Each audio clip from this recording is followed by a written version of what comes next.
McGlumpher, and I'm back again with another big NEET news scoop. Oh, I'm not. I'm doing the whole show. Scott's on his hollybobs. Well, it's taking a break anyway. It's not really gone that far. But I'm in charge. Who'd have thought it? I've had a wee promotion. He's gone for a wee break. That means a small break, not a wee break. He may have had both, but we don't know.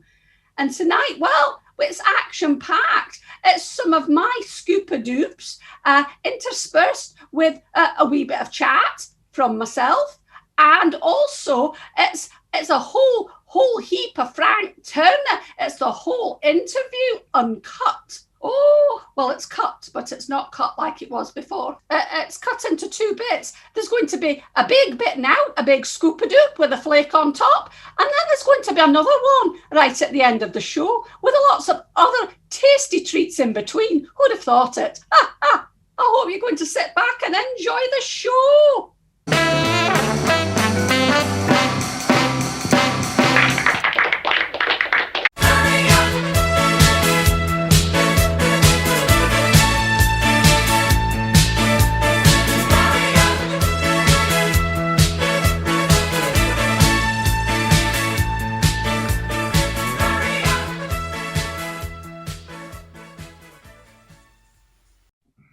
Well, hello there, it's Gloria McGlumpher, and I'm back with a big NEET news scoop to meet all scoops at our show 66 finale, and we've pulled out all the stops. Normally, I've got a scoop or two, but this time I've got the entire ice cream truck. After over 20 years in the music business, since his early days in post-hardcore band Million Dead, with 16 years of that being solo experience, sometimes aided and abetted by his band The Sleeping Souls, with close to 2,500 shows over the planet in over 45 different countries, from little grassroots venues to Wembley Stadium. Our guest for my final scoop in the series needs absolutely no introduction, but I'm going to give him one anyway. It's only Frank Turner. Hello, Frank. Hello, how are you? How's it hanging? Are you okay? I'm very well. This is easily the best interview I've ever done already. Oh, you're a flatterer. I was going to say, you must have done thousands of interviews over the years. Am I the first puppet to ever interview you? I think so, although I'm not going to put money on it, but I mean, certainly you're the best looking puppet to interview me. Oh, you're a real charmer. Well, let's straight stuck in there if that's okay. I'll probe you, but gently. That's all I ever ask. Well, I'd like to start by asking you about your early musical experiences and what led you towards music. I know that you actually studied history. My parents don't really believe in drum kits. And electrification, should we say. So there was no rock and roll music in the house when I was a kid. And then in my mind, these things happened like within a week of each other. I think that's probably not true. But I stumbled across the music of Iron Maiden because my best mate's older brother was a fan. And we were playing Games Workshop at his house. And I thought it was something to do with that, and it was a band, and that blew my mind. And then the Freddie Mercury tribute concert was on the telly, and me and my older sister watched it. You know how you do when you're a kid with your face like right up on the screen, and exactly. And you know, the bill was like it was like Metallica, Guns N' Roses, Extreme, Def Leppard. Then loads of kind of Sabbath members, Zeppelin, obviously loads of Queen. Spinal Tap, who I didn't know were a joke at the time and couldn't figure out why everyone kept laughing whenever they said anything.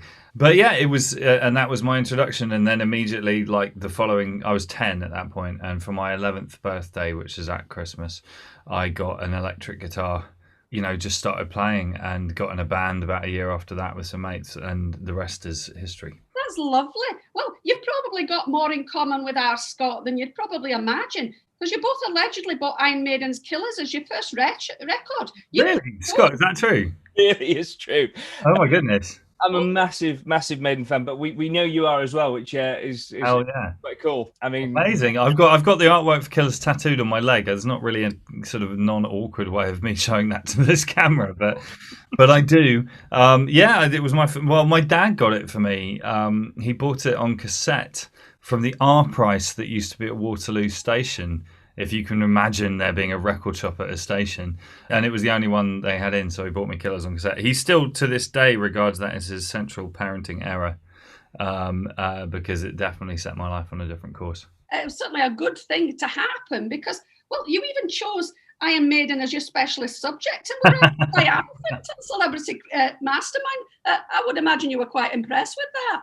I wasn't going to bring that up, but I'm glad that you did, because it is probably my proudest achievement. It was funny. They asked me to go on Celebrity Mastermind. When I was a kid, I always wanted to be on Mastermind, and me and some friends always used to talk about it, and I got booked to be on it, and my mate Ben immediately texted me and said, Iron Maiden.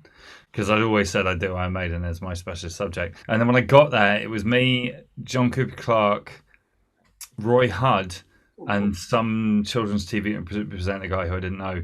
And no one really cared apart from me. And I was like, I'm here to win. And they were all like, okay. and no one really gave a damn apart from me. I didn't even win on my specialist subject round, did all right. But I made it up on general knowledge. But I do have back in my house, I've got a glass trophy with the chair on it and my name and stuff. Well, that is cracking. I was going to ask how the specialist subject round went. I mean, obviously, you're very well read. It went all right, but Scott, you'll appreciate this. They asked loads of questions about Maiden in the late 90s and 2000s and stuff. And I love Maiden, but I don't care as much about that era. And indeed, most of the books you can get on them kind of tend to have been written in the mid-90s at the latest. So my revision let me down at that point. As much as I love Bruce Dickinson as a vocalist, I still highly revere the first two albums with Paul Di'Anno. I just think head and shoulders. And I know that Steve Harris hates the production on those albums. I love it. I just think it's but legendarily he hates production on the first record, and then the second one was the first one they did with Martin Birch. I mean, I'll be honest, I don't hear a huge difference between the two of them, to be honest with you. But Killers is still, I mean, I'm obviously biased for reasons we've discussed, but it remains certainly up there in my favourite Maiden records. It's an absolute banger. Many years ago, me and Millie and Dead attempted to learn Murders in the Rue Morgue as a cover, and we basically gave up after a while because it's too hard. Because it's a really complicated song. They're very theatrical on top of it all. I know it's rock, but there's a heck of a lot goes into it. Yeah, definitely. And I interviewed Bruce for The Guardian a few years ago, which was incredible. So there was me, there was a Guardian journalist, and there was Bruce, and I'd written out questions, and I called a friend of mine who's a music journalist and asked him, how do you do an interview? Because I've been on the receiving end of a million interviews, but I was like, do you have any tips to be the interviewer, sort of thing? And I had it all prepped and ready to go. And I asked him one question, and then he talked for an hour. And then that was it. Although, Scott, you'll appreciate this. My first question to him, my contention, was that Iron Maiden delivered on the promise that Punk Maiden didn't keep, which was fast, fashion-free, uncompromising, working class music. And he was furious. He hated the idea. Everyone in Maiden hates punk conceptually, which I find kind of interesting given their first two records. But anyway, yeah, it didn't go down very well, and he just ranted at me for about an hour. And then, and then afterwards, the Guardian journalist tried to make it look like we'd had a conversation when he wrote it up. It all came out in the wash. Many a mickle makes a muckle. Well, you've always been a metalhead at heart, but allegedly, the 1982 album Nebraska by Bruce Springsteen inspired a new musical direction. I was in a punk band. I was touring with punk bands and playing punk rock morning, noon and night. And you can't, or at least I couldn't, then get into the van or onto the bus or whatever we were traveling on and then sit down and listen to more punk records. It started driving me mad. So I started listening to a lot of kind of folk and country, alt country, and roots music, and whatever you want to call it. And the gateway records into that for me were Nebraska was one of them. The Johnny Cash American Recording Series. I got really into Josh Rouse. I don't know if you know Josh Rouse. Yeah, the first sort of 3 or 4 Josh Rouse records. And then more trad country like George Jones and Loretta Lynn, that kind of thing as well. And it was just kind of the process of learning it was possible to express extreme emotions without necessarily taking your shirt off and shaving your head and screaming at the front row. And that was a bit of a revelation for me. And indeed, you know, I'd never really encountered Springsteen or Neil Young or Bob Dylan at this point because I started with metal and then got into punk, and my parents didn't teach me otherwise. There was a Canadian singer that changed genres in a very similar way. John K. Sampson are we talking about here? So John K's was in a band called the Weakerthans. Before that, he was in a raging hardcore band called Propagandy. They were a huge band for me growing up, and they sort of came out of the West Coast. I mean, they're from Winnipeg, but they came out of the West Coast kind of pop punk thing in the mid '90s. But they were heavier and they were more articulate and more angry than any of their peers in that scene. And then their bass player quit and formed a country band, and everybody went, what? And I think it was funny, like of every kind of like 10 Propagandy fans, probably 8 of them never bothered checking it out, but 2 of them did, and one of those 2 liked it. And he formed a band called the Weakerthans. He does solo records now, but it's basically the same deal. He's a phenomenal songwriter. We've sort of become friends over the years as well. Although it's not an entirely level friendship, because every time we hang out, there's a little part of me that's going and like trying to touch him or whatever. but yeah, he remains a big guiding light in my songwriting view of the world. That's lovely. You've played lots of gigs and festivals over the last 16 years, and you surely must be in a minority of artists who can claim to have played both Download and the Cambridge Folk Festival, to name but a couple, with very disparate demographics. You've played intimate venues and the not so intimate Wembley Stadium. What is your mindset before each show? Does it differ? Do you have to adapt? I went through a period of time of thinking that I did, and then I realised that was a mistake, or at least I think it was. Like there was, and I figured that out by the time there was one year where we did Cambridge Folk and we did Download in the same year, and I felt pretty good about that. And like, there's a little bit of tailoring in the sense that there are certain songs that might make the set list in one and not the other, but I don't think there's anything particularly kind of like calculated about that. That's just sort of, you don't want to play the death metal numbers to the folkies. It tends not to go over too well. But I mean, like, so for example, in 2012, I did my first arena headline show, which was at Wembley Arena in London, and it got booked because I'd sold out everywhere else in London, he said. You know, like it was some small thing. But like in the run up to it, because we gave ourselves like 9 months or something to sell the show. So in the run up to it, I spent ages thinking about how I needed to completely rejig what I do on stage and rethink the show and rethink my approach. I will say there are certain kind of minor technical points about how to do a good show in a larger room. And it can be something as simple as like you've got to talk slower in between songs. Because if you think about the amount of space your voice is bouncing around, if you natter away in the way that you'd have, like I'm doing now, then no one at the back's going to catch a word that you're saying. So there's little things like that. But after a while, I kind of thought to myself, well, I've got here by doing a certain thing. I'm not going to now just jettison that. That seems rubbish. So I decided to kind of like, we did a couple of things. We got a string section in. That was fun. Do you know what I mean? That for like 3 songs or something, and that made me feel kind of posh. But the, you know, I think that ultimately a show's a show, and like, and it's funny, this doesn't apply across all musicians and all performers, you know, but like for myself, at all scales of show, I've always been interested in live rock and roll, and like, you know, if you think about some of the bigger shows I've seen, some of them will have kind of really involved light shows and quite a theatrical approach to the show, and that's cool if people want to do that, and it can be done very well. And I've seen Radiohead, for example, do that very, very well or whatever, but it's just not really for me personally when I'm performing. And like, by contrast, go and see the E Street Band and Springsteen, and it's just a bar band basically, but they just happen to be the best bar band in the entire world, and that's more what I want to go for, a kind of like punk band, bar band kind of approach. So we did Rebellion Festival and Prop Ready back to back, both of the crowds. completely different crowds, but we played pretty much the same set at both. Yeah. But what I did find when we did Crop Ready, because it was like the biggest gig we've ever done, it's like 20,000 people or something like that, I was genuinely bricking it before we went on. And Bjorn turned to me and he just said, look, Scott, he says, you used to play pub gigs like you were playing stadiums. Just go out and just ignore the fact there's 20,000 people and just play it like you're playing a stadium, because this time you are.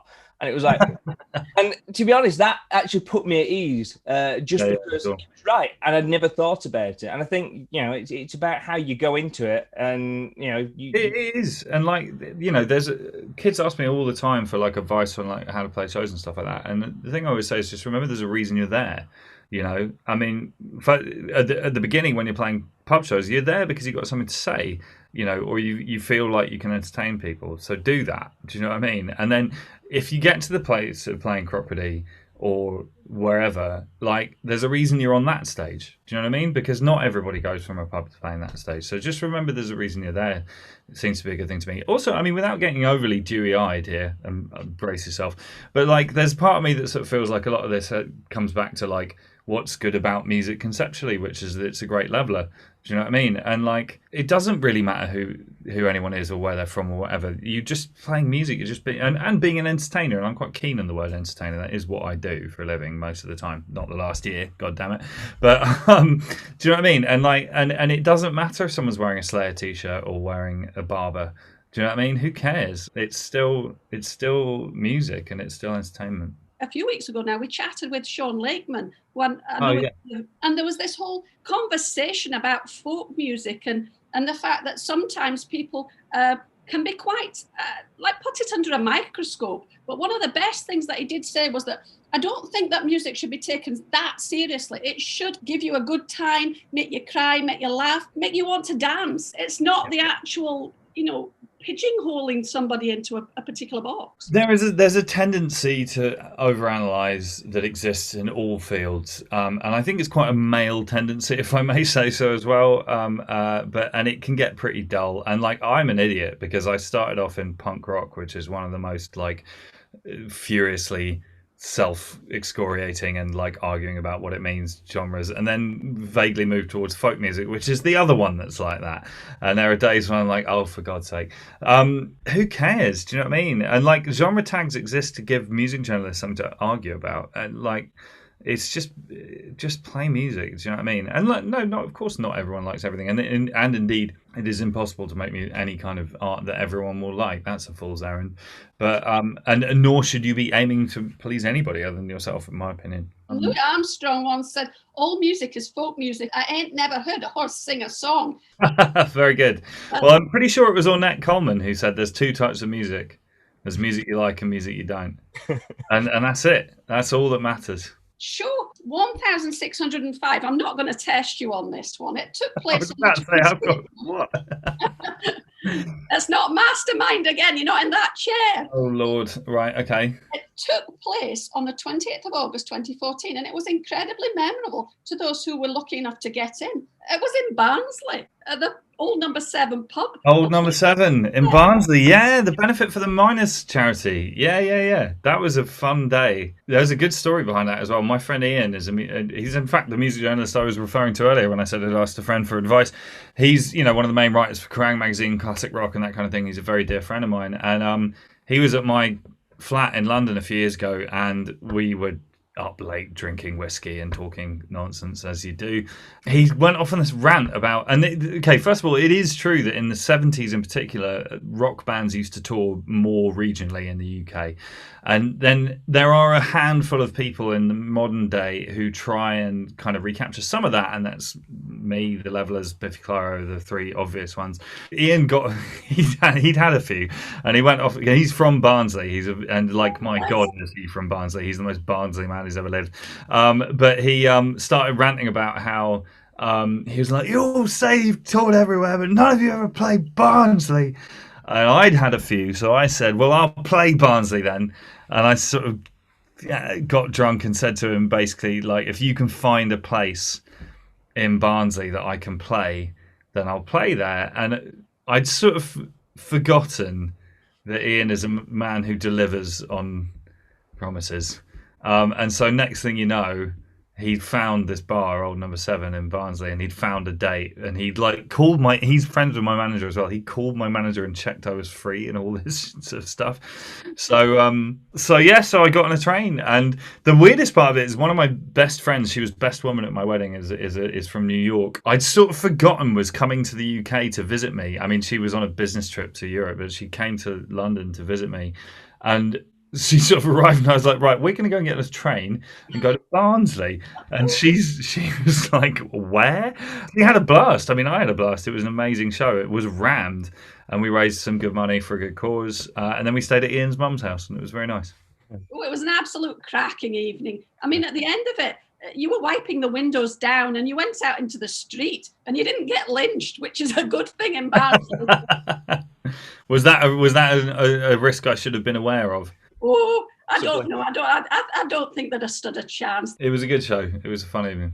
There are some songs you understand why people would sing along, and then there are other songs, perhaps the one where you were the person that had ditched somebody else. It was a case of you didn't understand it, but I think if they're going to go along with you, you've taken them along on that journey somewhere. There are days when there are certain songs where I'm singing a song that's essentially, if you boil it down, is about me being a bastard or whatever, and there's an audience singing along, and you're kind of like, are they agreeing, or are they sympathizing, or like, how are they going, yeah, you are, or are they kind of going, me too? Do you know what I mean? It's a difficult one to judge occasionally. I mean, ultimately, if anyone wants to sing along to anything I've ever written, then I'll be grateful for that. Not that it's anywhere in the same league, but I know when Scott played Crop Ready and they were all singing along to Lady and Greg's, I mean, that was a bit of a weird one.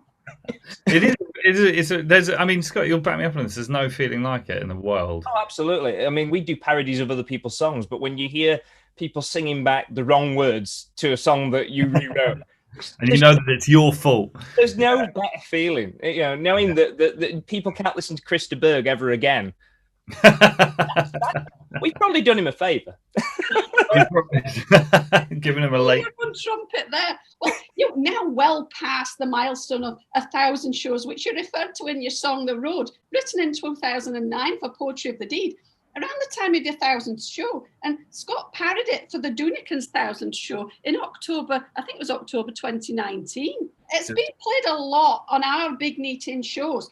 But we've quite the scoop here. Can you tell us more about your collaboration? Well, yes. I'm going to pretend that this wasn't pre-recorded in any way, and that I'm going to do this kind of thing, and then it's going to be magic. It was fun. I've heard the cover. A fan of you guys. Not that I'm not a fan, but sent me the video and said you should check this out, and I thought it was awesome. I was very flattered. That's great. Well, we're going to cut to that now. Well, so exciting. Oh, everyone do this. I'll see you in a little wee while, Frank. We'll be back again with the second half of our ice cream van of a scoop.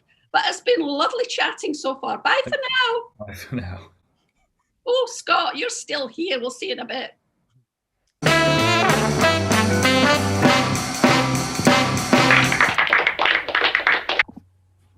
Here we go. Are we ready? Here it comes. To the east, the road beneath our feet. To the west, even Lancashire's impressed. From the north, we're always back and forth. To the south, yeah, we're always chuffing out. Ever since my childhood, I've been scared, I've been afraid of being trapped by circumstance and staying in one place. So I always keep a small bag full of clothes, carefully stored, somewhere secret, somewhere safe, somewhere close to the door. Ever since we started out, I've always been aware our show's much more than tank tops and our mops and gorgeous hair. I often sit and pinch myself about how far we've come. Our dads bore many brothers, but we all have different mums. To the east, the road beneath our feet. To the west, even Lancashire's impressed. From the north, we're always back and forth to the south, yeah, we're always chuffing out. Well, I've travelled many countries, washed my feet in many seas. I've drunk with grifters in Vienna and with punks in old DC. And I've driven across deserts, driven by the irony that only being shackled to the road could ever I be free. Well, we've travelled across our country, simply trying to make folk laugh. We've drank from here to Glastonbury, and from town to Matlock Bath. And we played a boat on Norfolk, brought it to 10 folk in Glasgow. We played Buxton, Chuffing Opera House, even though those twats said no. To the east, the road beneath our feet. To the west, even Lancashire's impressed. From the north, we're always back and forth. To the south, yeah, we're always chuffing out. Festivals and theatres, pubs and clubs, village halls too. We've often clocked up miles and miles to bring our show to you. And the nights, 1,000 nights, we played and 1,000 more to go. Before I take my pint and raise it up to the next 1,000 shows. To the east, the road beneath our feet. To the west, even Lancashire's impressed. From the north, we're always back and forth. To the south, yeah, we're always chuffing out. Roll up and take your ringside seats for another crazy night. We hope you go home entertained, we're here to keep it light. So bring your hearty belly laughs, bring 1,000 miles to smile. And you can go home feeling glad you came, it was worth all the while. Like the Proclaimers will drive 500 miles to the east, with a road beneath our feet. To the west, even Lancashire's impressed. From the north, we're always back and forth. To the south, yeah, we're always chuffing out. To the south, yeah, we're always chuffing out. And then we can do the end bit, because I've got a guitar, and it's going to go like this. I face the horizon everywhere I go. I face the horizon is my home. We face the horizon everywhere that we go. We face the horizon is our home. Can we do a high five on a video? Ka-cha! Nice.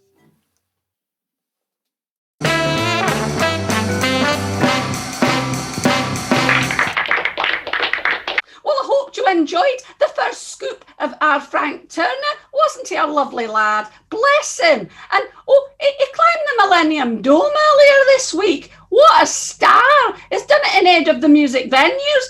He's a lovely man. Well, tonight we're going to move on now to, well, it was way back when, and I'm not sure which show it was, but it was a while back. And we had Tim and Athene from Three Daft Monkeys. Well, let's enjoy a little bit of their interview and their collaboration with Scott. And seeing as I'm in charge for tonight, I think it rude not to mention that if you are enjoying the show, you don't have to, but you might like to get a virtual ticket and follow the link below. I'll just point to it with my nose. There you go.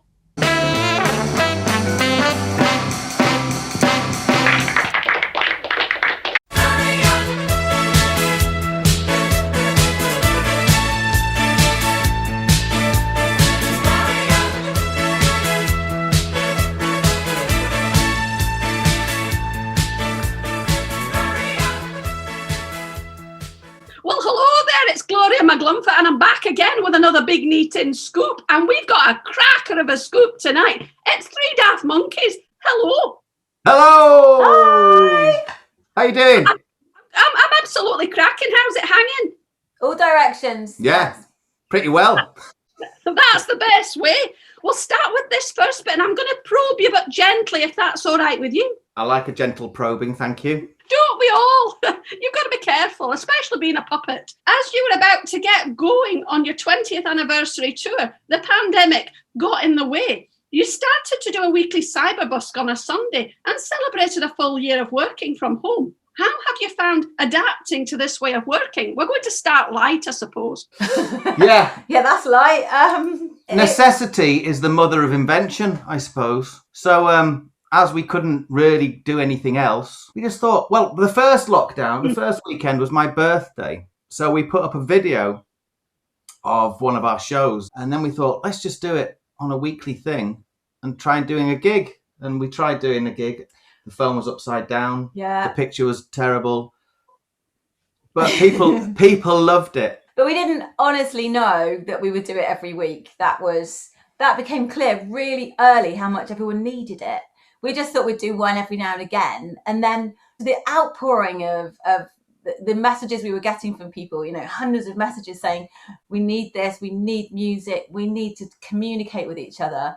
And it was deep. It was pretty deep, actually. And we just suddenly realised it was quite a responsibility and a gift that we could give. Well, even though we were sort of trapped here, we could give this to everyone. And that felt like a lovely thing to be able to give. It was quite a symbiotic relationship, because we were giving and they were giving to us, so they sort of gave us a little bit of faith, because it was a bombshell, wasn't it? Last year, it really was. It sort of. Well, like you said, it was a lovely word. That's symbiotic. We've created a lovely family fan base that are all talking to each other and all connecting with each other. And every week, people get excited and they talk about all sorts of things on our feed. And it's really, really exciting that way. And I think we've reached more people than you can do traveling around in an old van, and doing the gigs and doing the festivals. I think there's some people that don't go to gigs or festivals that have got really turned on by the music, which is great, really. And they've got to know us in a completely different way because they see every part of us. Because every week we're either a bit hyper or a bit manic or we're a bit emotional or Arlo's running around like crazy. And they've seen and we're really honest, so they've seen the real us. Some weeks I've lost it with laughing so much I'm crying and I can't play, and other weeks I've started to cry, and it's been they've seen the real, they've just seen who we really are rather than just us on stage, which hopefully has been quite interesting. The numbers have dropped dramatically though. With all my weeping. It's a beautiful thing, though. I think we found something very similar, and you touched on the fact that you've got your wee boy involved. Is a hula hoop extraordinaire chap. Yeah, well, there's the three of us that live together, and he wanted to do something on the very first one. He did a hula hoop show, and people loved it. So he's introduced all our shows ever since. Well, let's take it back to the beginning. How did you actually form as a band? Well, I was in a band a long time ago with a couple of my brothers and Richie, who was our drummer. And it was a psychedelic sort of punky, psychedelic folk band that used to do a lot of touring. We used to do a lot of the squat scenes in Holland. And I met this fine young lady in a squat in Holland at a 72-hour party. Wow. Yeah, she was in a band called Headmix Collective. Headmix, yeah, it was Headmix. From Brighton at the time. And we sort of, we got on and then things happened and Thingy joined our band, and then everyone else left. Everyone.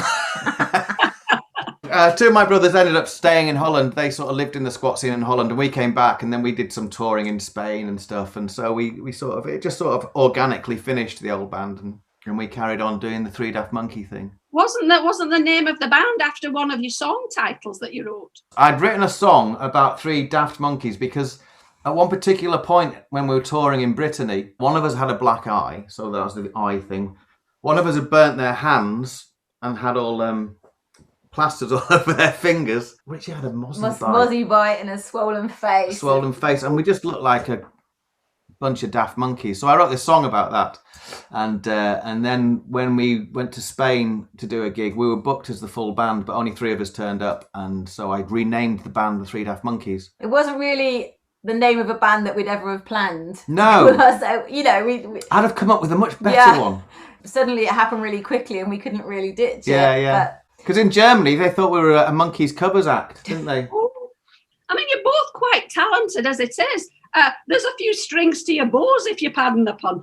But Tim, I notice you tend to play the 12 string, and obviously I've done a bit of research as to why. But can you tell the viewers why you play the 12 string and you favour that more? Basically, it's got a bigger sound, and we used to do a lot of street entertaining when we were touring. When we had days off or in the daytime, we'd go and busk on the streets wherever we were to earn a bit of extra money.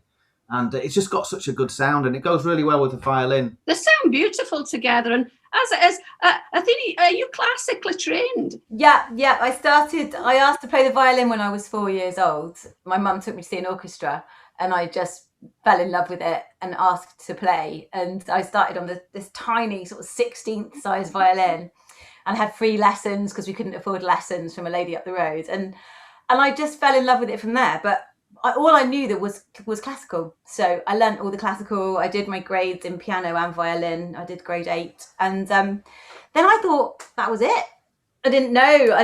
Even though my parents listened to folk music, it didn't occur to me that I could then progress into folk music. And then light bulb moment, well, hey, I can do folk music. And everything changed, yeah.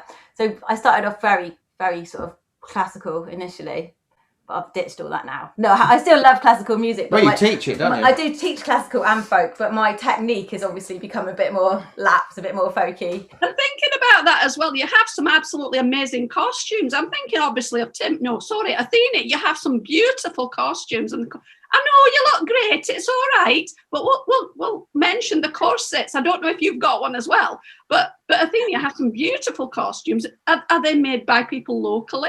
Yes, they're always the collaboration with me. I have an idea, I have a feeling about the year or how I'm feeling at that moment, and I get an idea in my head and I design it. And I've had 3 or 4 different amazing people that have then brought that to life. So I've had like a flamenco style one, and then every year it gets a bit more outrageous and a bit wilder. And the last one was this circus one with like gold sequins. And I figured the older I get, the more ostentatious I want to be. So every year the dress gets bigger and bolder. And so I've got a new one coming, but I can't tell you what it is yet, but it's really crazy. It's crazy. I thought we got the scoop then, but we'll have to wait for that. I thought we'd get in some of the things that you're going to be doing this year. If things do ease off, have you got anything in the pipeline? Any shows? Any festivals? We've got last year's tour, September, October, November, that we had booked for last year, which has been moved to this year, which is all on our website. And we've got a handful of festivals. But we lost a few festivals that we had last year just because they decided not to do it. And in this position now, it's not wise to be sort of booking gigs. But tickets are on sale for the tour at the end of the year.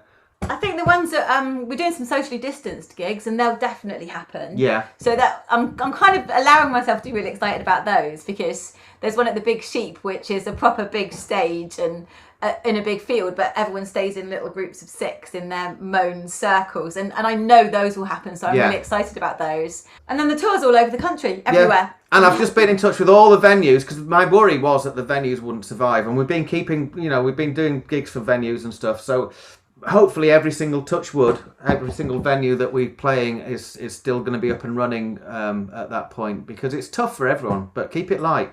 That's true. I think that's wise words. Scott ought to follow that, didn't you, Scott? Yeah, I suppose. And any of our viewers that haven't heard of you before, I can't believe there would be anybody, but if there are, they haven't heard, or if there are people that have heard of you and want to check out more, am I right in thinking it's 3, the number 3, daftmonkeys.co.uk? Is that the right address? That certainly is.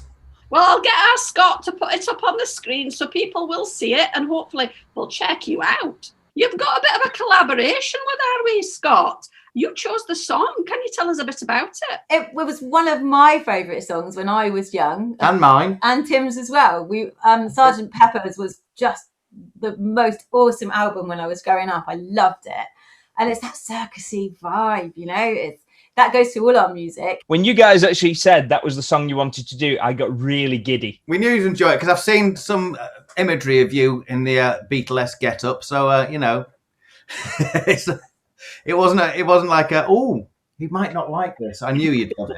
It's for the benefit of Mr. Kite. It's a cracker of a track. I'd just like to say thank you for the first half, 2 of the 3 Daft Monkeys, and we'll see you again in a bit. Bye for now. Bye for now.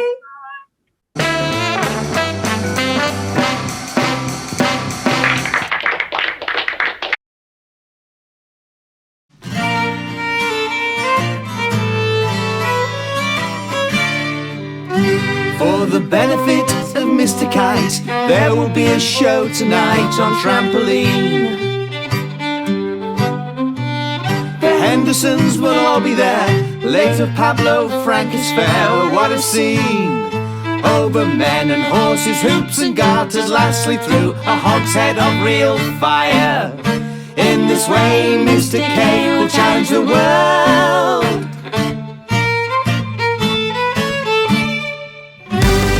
The celebrated Mr. K performs his feat on Saturday at Bishopsgate. The Hendersons will dance and sing as Mr. Kite flies through the ring.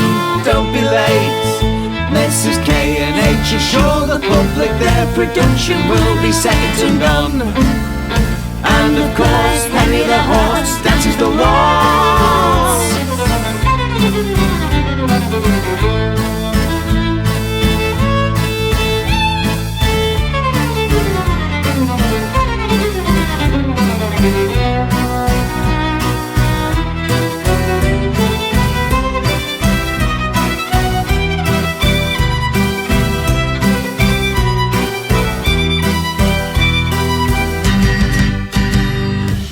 Begins at 10 to 6 when Mr. K performs his tricks without a sound. And Mr. H will demonstrate St. Somerset he'll undertake on solid ground. We've been some days in preparation, a splendid time is guaranteed for all. And tonight Mr. Kite is topping the bill.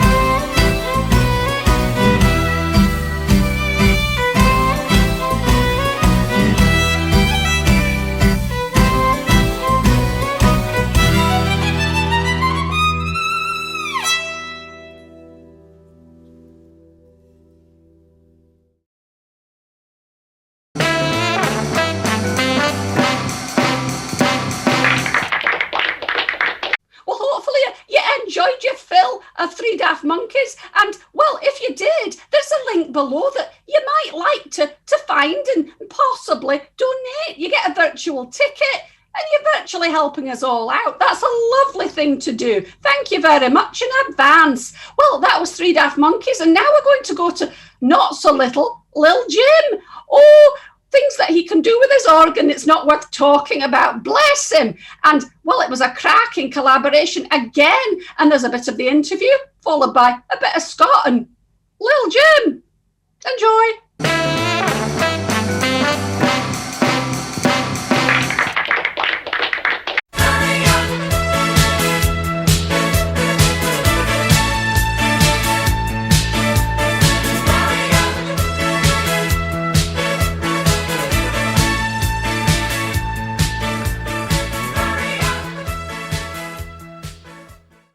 Well, hello there, it's Gloria McGlumpher, and I'm back again with another big NEET news scoop. And this week it certainly is a big one because it's Lil Jim. Oh, Lil Jim, hello. I'll be there. How's it hanging? A bit touch and go, but it's hanging all right now. As long as you're clinging on for dear life, that's okay. Many a mickle makes a muckle.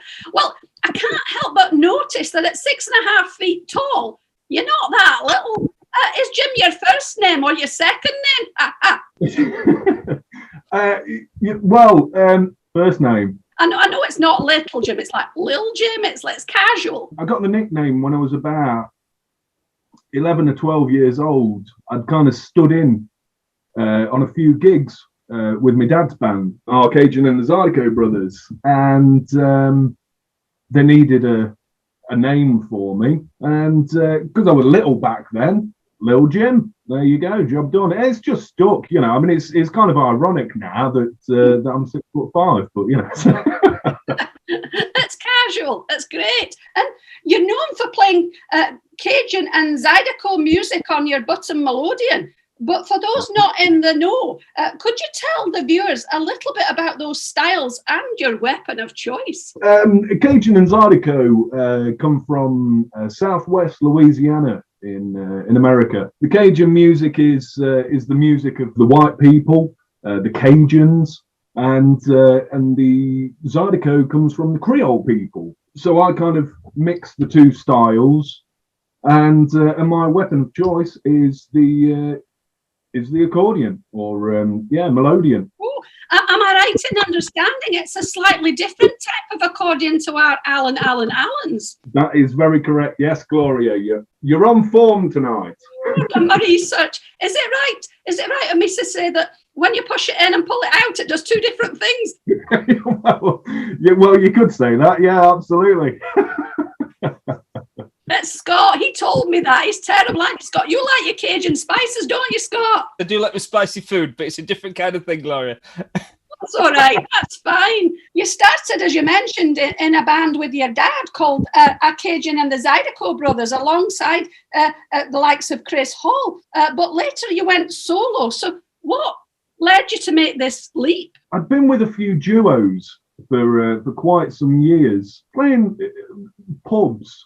And covers in our own style. So obviously, you know, there was a bit of a Cajun twist to everything that we did. I wanted to branch out from that, you know, and I wanted to sort of do my own thing, you know, and play some of the songs that I'd played before, you know, like the traditional Cajun and Zydeco stuff that I'd played many years before, and do that in my own way. And the one-man band thing kind of happened as a bit of an accident, you know, with sort of the drums and such like. But it was, well, I guess you could say it was a happy accident. Always the best kind of accidents. And how long have you been playing solo now then? Only about 2 or 3 years. In the grand scheme of things, because I've been gigging for 20 or so years, maybe 21, 22 years I've been gigging. You don't just play the melodeon, you play other instruments. You mentioned some sort of drum there. What else do you do? Oh, what can't I do, Gloria? That is more the question. You're blowing your own trumpet there. I mean, accordion is my main instrument. Harmonica is a very close second. To be honest, I don't like to pigeonhole myself. So I play guitar, drums, all sorts of percussion, bass, fiddle, you name it. But within the solo show, it's just accordion, harmonica, guitar and drums. You've got a wide range of influences from Cajun and Zydeco heroes and the likes of Marilyn Manson. But how have they influenced your style of playing and your own stage persona? There's not many people that play accordion and look like this, I suppose, you know. So definitely for the fashion thing, yeah, Marilyn Manson and Ozzy Osbourne are definitely two key influences in the sort of rock thing. I just like to play music that makes people smile, you know. When people see me, they think I'm going to be some thrash death metal band, and then I get the accordion out. So they're either pleasantly surprised or bloody horrified, to be honest. I think that's what happens to Scott again, because I mean, he whips out his tank top and nobody quite knows what's going to come out next. And yeah, you kind of win people round, or you don't, but hopefully you do, because it's unexpected. I think that's what you're getting at, isn't it then? Yeah, absolutely. There's a few people that think this is kind of a bit of a gimmick. This is how I look. You know, this is a day-to-day sort of thing for me, you know, so it's definitely not a gimmick. Well, Scott, Scott's the same. He goes down the supermarket in that outfit. And I sometimes walk further behind, but that's a different story.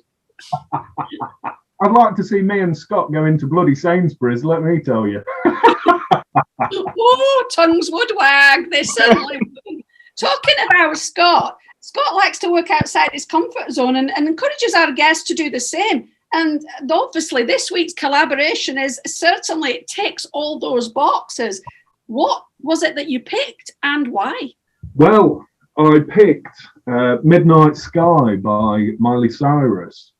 I must admit, I do like a bit of Miley. Maybe a guilty pleasure, but I'm not ashamed to admit it. Her set at Glastonbury was incredible, and in actual fact, when you chose this song, I was genuinely quite scared because not only because it's a very poppy song, but because she's got an incredible range. She really has, and I think one thing I've certainly appreciated from doing this particular song is just how good she is. It was a tough one. Yeah, I lost my voice for about 3 hours. By goodness, she has got a cracking pair of pipes. She can really sing. You've got a lot to live up to, you two, so I can't wait. I've heard a little sneak peek and it sounds and looks cracking, but we'll get to that now and we'll see you again in a little while. Bye for now, little Jim. Bye for now. And, Scott, he's back. I'll see him again in a bit. Bye.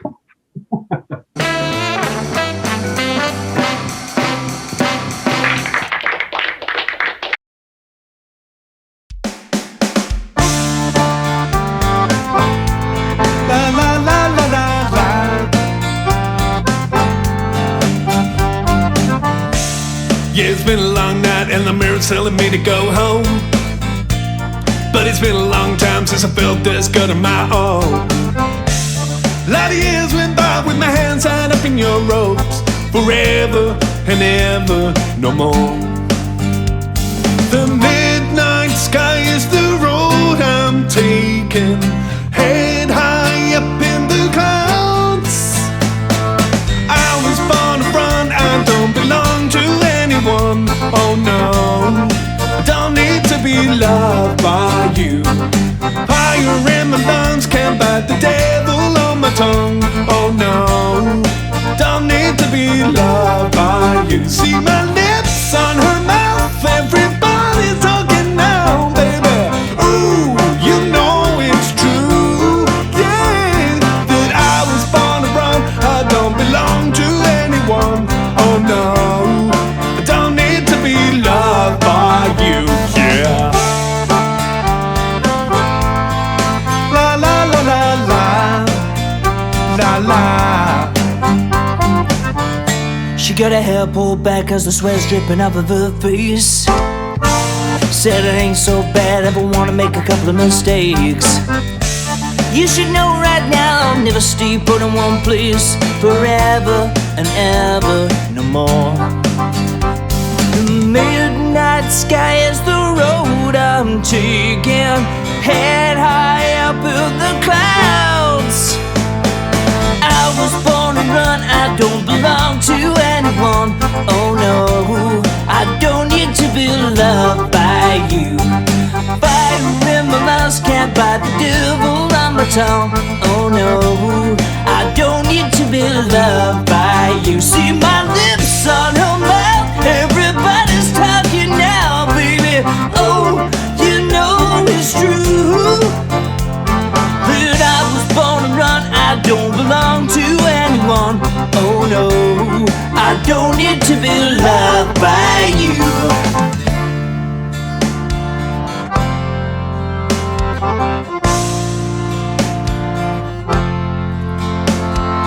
I don't hide blurry eyes like you, like you. I was born to run, I don't belong to anyone. Oh no, I don't need to be loved by you. Fire in my lungs, can't bite the devil on my tongue. You know, don't need to be loved by you. See his hands on my waist, that can never be replaced, baby. Ooh, you know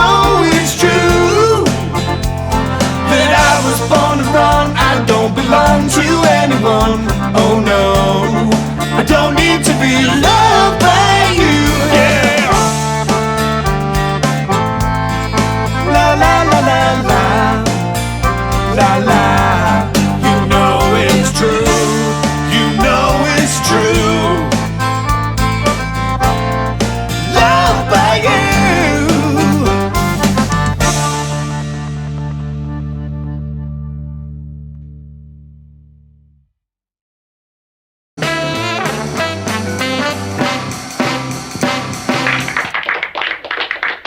Well, that was Little Jim. That'll be a right earworm for you. It'll go through all week. I can bet on it. It's in mine now. Well, the next collaboration was Sound of the Sirens. They were absolutely cracking and crackers to interview in both ways. They were lovely girls. And there's a collaboration with our Scott, and they've gone gaga.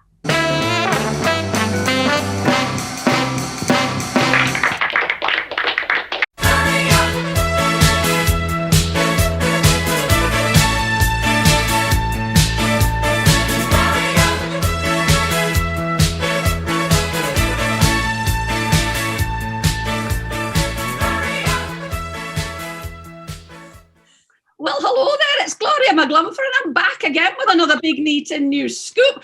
Have I got an absolute scoop of it for you? They've got beautiful voices, and they're here to chat. It's the Sound of the Sirens. Hello, Sound of Sirens. Hello, Gloria. I'd just like to say hello to Abby. Oh, hello, Gloria. I just like to say I think we've got the same glasses. We've both got taste. That's what it is. Now, I'll say hello to Hannah as well. Hello, Hannah. Hello, Gloria.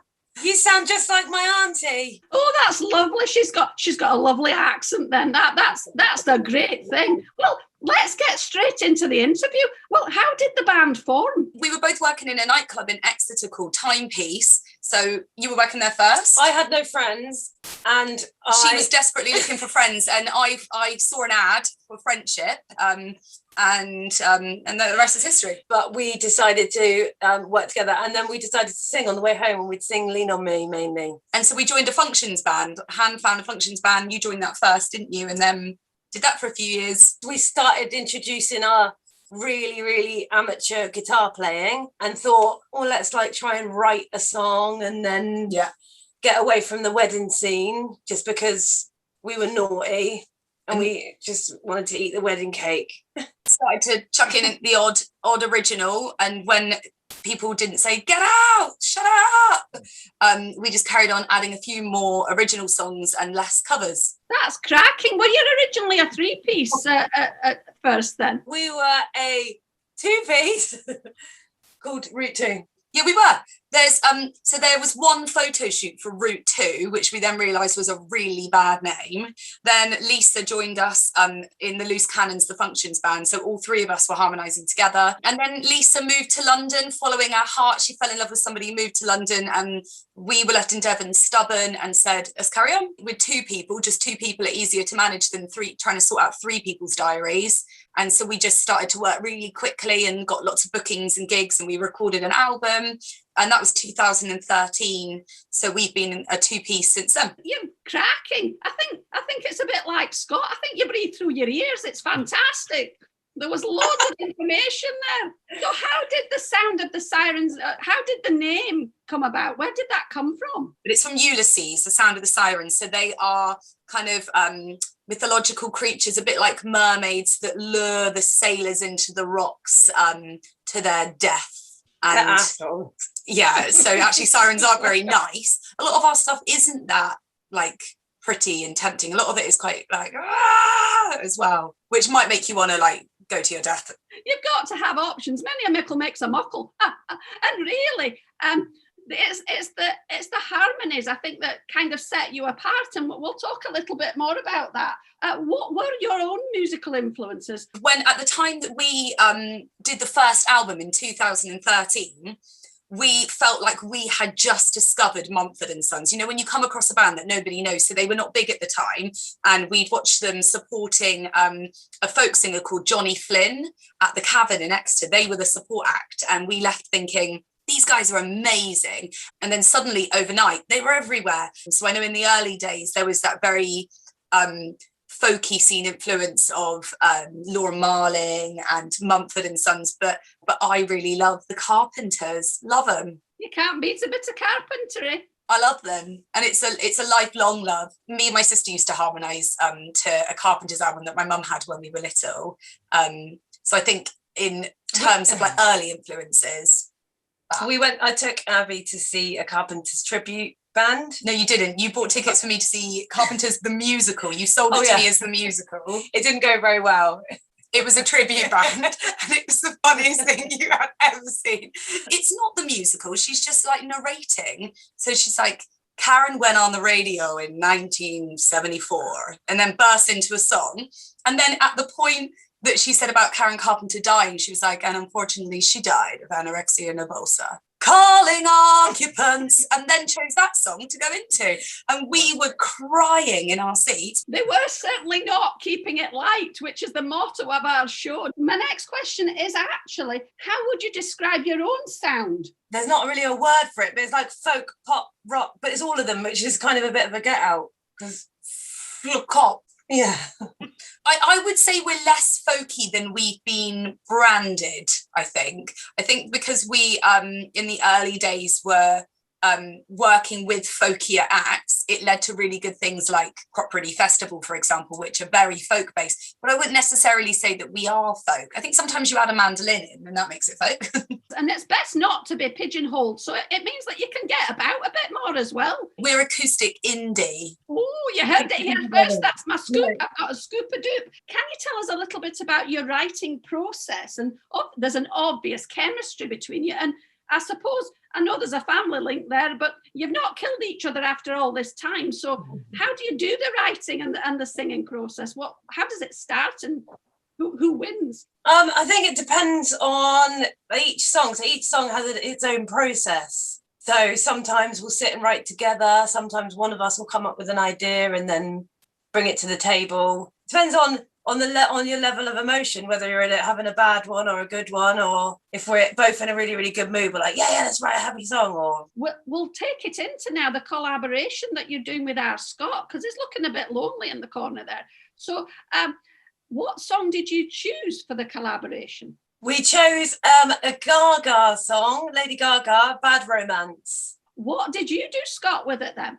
Well, obviously, when we were first talking about songs that we could do, there was talk of at first. I remember there was talk of possibly doing a Johnny Cash song. There was talk of possibly doing a Disney song.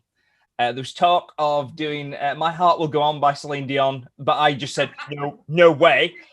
I really, it's one of them songs that I've always hated. So you're the first people where I just went no.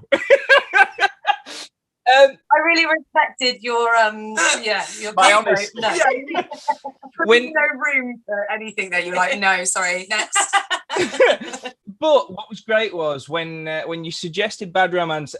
Firstly, I have covered it before in the early days of our band when we were doing covers and stuff. Me and Danny used to cover Bad Romance in our early days, and I just figured that when you'd suggested the idea of a Johnny Cash song, I thought, well, let's do it in the style of Johnny Cash. I could just hear the Johnny and June kind of thing going on there. So I just thought, and you'd already sent me the stuff. So I just thought, how do I now interpret what you've already sent me, not knowing what I was going to do with it at that point. So, but I think it turned out all right in the end. It was just brilliant. I haven't seen the video and how the dancing is going to go with the style. It's so clever, Scott. Like you sent through a mix and then it was changing and just all these different layers added to it. So we could do what you've done to this song. So brilliant. Oh, that's lovely. Don't big him up too much. We'll not get him out of the building. Having said that, we're not going anywhere at the minute, really. But it didn't really have anywhere else to go with the harmonies because you're so tight down in that middle section. He'd either got to do a falsetto or go a very deep voice. I've got to say your wardrobe for this video, your wardrobe was fantastic. I'm getting quite jealous. So I think we'll move to the song now. It's Bad Romance by Lady Gaga. Let's get to it. It's a cracker. So for now, ladies, I'll be back in a bit. See you later. See you later. And Scott, is still here. We'll see you in a bit. Bye.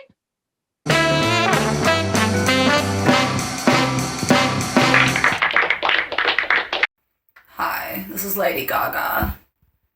I'm just here in the studio in LA, in Devon, and I'm just going to be recording a new song for you now. Enjoy.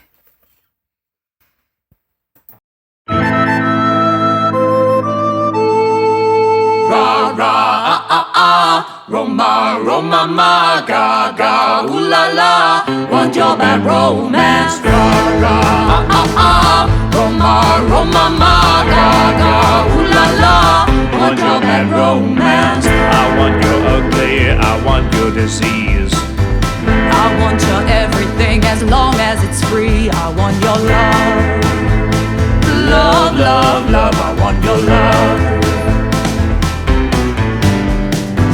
I want your drama, the touch of your hand. I want your leather studded kiss in the sand. I want your love. Love, love, love, I want your love. I want your love and I want your revenge. You and me could write a bad romance. I want your love and all your lovers' revenge. You and me could write a bad romance.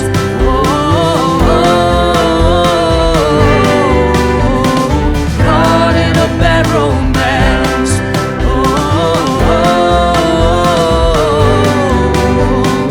Caught in a bad romance. Ra ra Roma Roma ma ga ga ooh la la, want your bad romance. I want your horror, I want your design. 'Cause you're a criminal as long as you're mine. I want your love. Love, love, love, I want your love. I want your psycho, your vertigo stick. Want you in my rear window, baby, you're sick. I want your love. Love, love, love, I want your love. I want your love and I want your revenge. You and me could write a bad romance. I want your love and all your lovers' revenge. You and me could write a bad romance.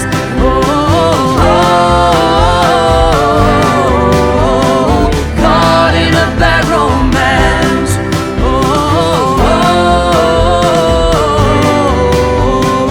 Caught in a bad romance. Ra ra Roma Roma ma ga ga ooh la la, want your bad romance. I want your love and I want your revenge. I want your love. I don't wanna be friends. I don't wanna be friends. I don't wanna be friends. Want your bad romance. Want your bad romance. I want your love and I want your revenge. You and me could write a bad romance. I want your love and all your lovers' revenge. You and me could write a bad romance.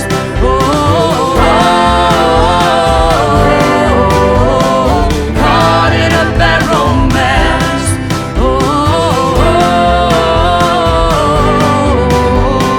Caught in a bad romance. Ra ra Roma Roma ma ga ga ooh la la, want your bad romance.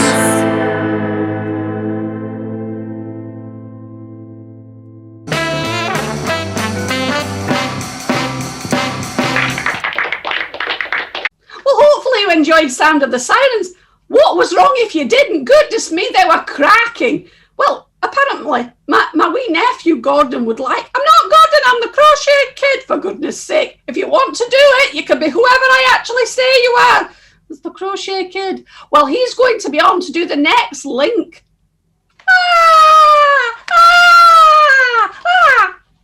Oh, my hat's come off. Oh, no, it's all gone wrong. Hello, I'm the Crochet Kid, and I sort things apart from my hat, which is not hanging fine. Stu, it's all coming round here now. Never mind, I'm a pro. I'm going to introduce a very shouty man. It's called Stu Sweet Chunks, and it's from the Sweet Chunks band. But he was doing a special cover with our Scott. There's a bit of his interview. It's quite bizarre. And there's also the video. He was an absolute darling. He did a cracking job, and he didn't shout too much either. Scott sounded great. He got his right manly voice on. He's a funny man. Enjoy that. Oh, if you're enjoying it a lot. I can't read it, but there's a link below. It's got lots of words and letters in it. But if you do the ticket link and you get a virtual ticket, it's not a real one, but you get to enjoy the show and you get the warm, lovely feeling inside that you've helped out, well, a wee Scott who's having a well-earned break, and perhaps cheeky monkey, he can have some extra bananas. Thank you very much. I've sorted it. It's a miracle. Ah!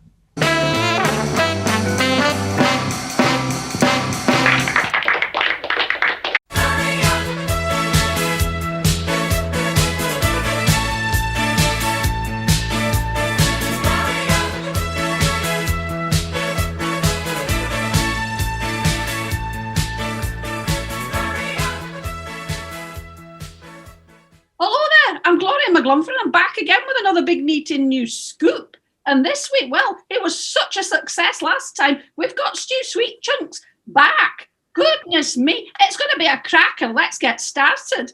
Well, hello, Stu. How's it hanging? It's hanging well. It's hanging slightly to the left, but it's just good. I am fantastic, Gloria. How are you? I'm okay. I'm keeping trucking. That's the best thing. And I've had some absolute cracking guests. Scott keeps me busy, you know, he's a terror. Anyway, enough about me. That's a lovely bee, but we'll come to that in a bit. How long have you been in the Sweet Chunks band, Stu Sweet Chunks? Well, it started many years ago when the glaciers first receded back over Doggerland, ending the land bridge between Northern Europe and the islands we now know as the British and Irish Isles. I believe I was just a boy when my grandfather took me out to kill those strange hairy buffalo with a big stick. And he said, "You know what? Get band!" And then we just formed the band from there. So I think that was 7,000 BC, I believe, is when we first started writing the first album. And that's nearly 9,000 years later. We've got 3 EPs done. So that's pretty good, I think. Well, that's a great work rate there. And you've been going some time. So what's it like in Southampton then? Because that's where you are, isn't it? Yes, it's like Northampton, but slightly further down the hill. That's the best place to be, isn't it, really? Who are your musical influences? You know that sound like a PS4 makes just before it's about to have a critical error, that sort of that. Also off-note brass bands. Frank Zappa. Has anyone ever told him he's weird? Frank Zappa's absolutely bonkers, isn't he, Scott? He is indeed. He is indeed. He's one of those people that is the complete antithesis of everything I've achieved in my musical career, because he's talented, brilliant musician, works with others really, really well, released a ridiculous amounts of albums. And the main thing that differentiates me from him, he's dead. I'm not. I win. That's a bonus. Oh, Gordon, will you stop mucking about in the background? I'm not Gordon, I'm the crochet kid. Oh, I'm ever so sorry. He's an absolute terror. It's my wee nephew, Gordon. But I suppose that brings me on to a link. I think you have a very, very favourite actor, don't you? What's his name? Brian Blessed. A man with a face so large and so loud that I'm sure all of us have seen the photographs, because everyone sent them to me on Facebook, and I love getting weird things, particularly with Brian Blessed's massive face. A massive face so large and so incomparable that it required the strength of 2 normal face masks to cover his massive face. That's a great effort there. I don't know if you've been following the news recently, but former Prime Minister Gordon Brown had actually made an announcement about the current state of affairs. We won't get into that too much, but I actually thought he was dead. Turns out Gordon's alive! Oh, that was lovely. Have you been doing anything music-wise during the pandemic? And it's difficult to make pandemic sound light and fluffy, but we're keeping it light.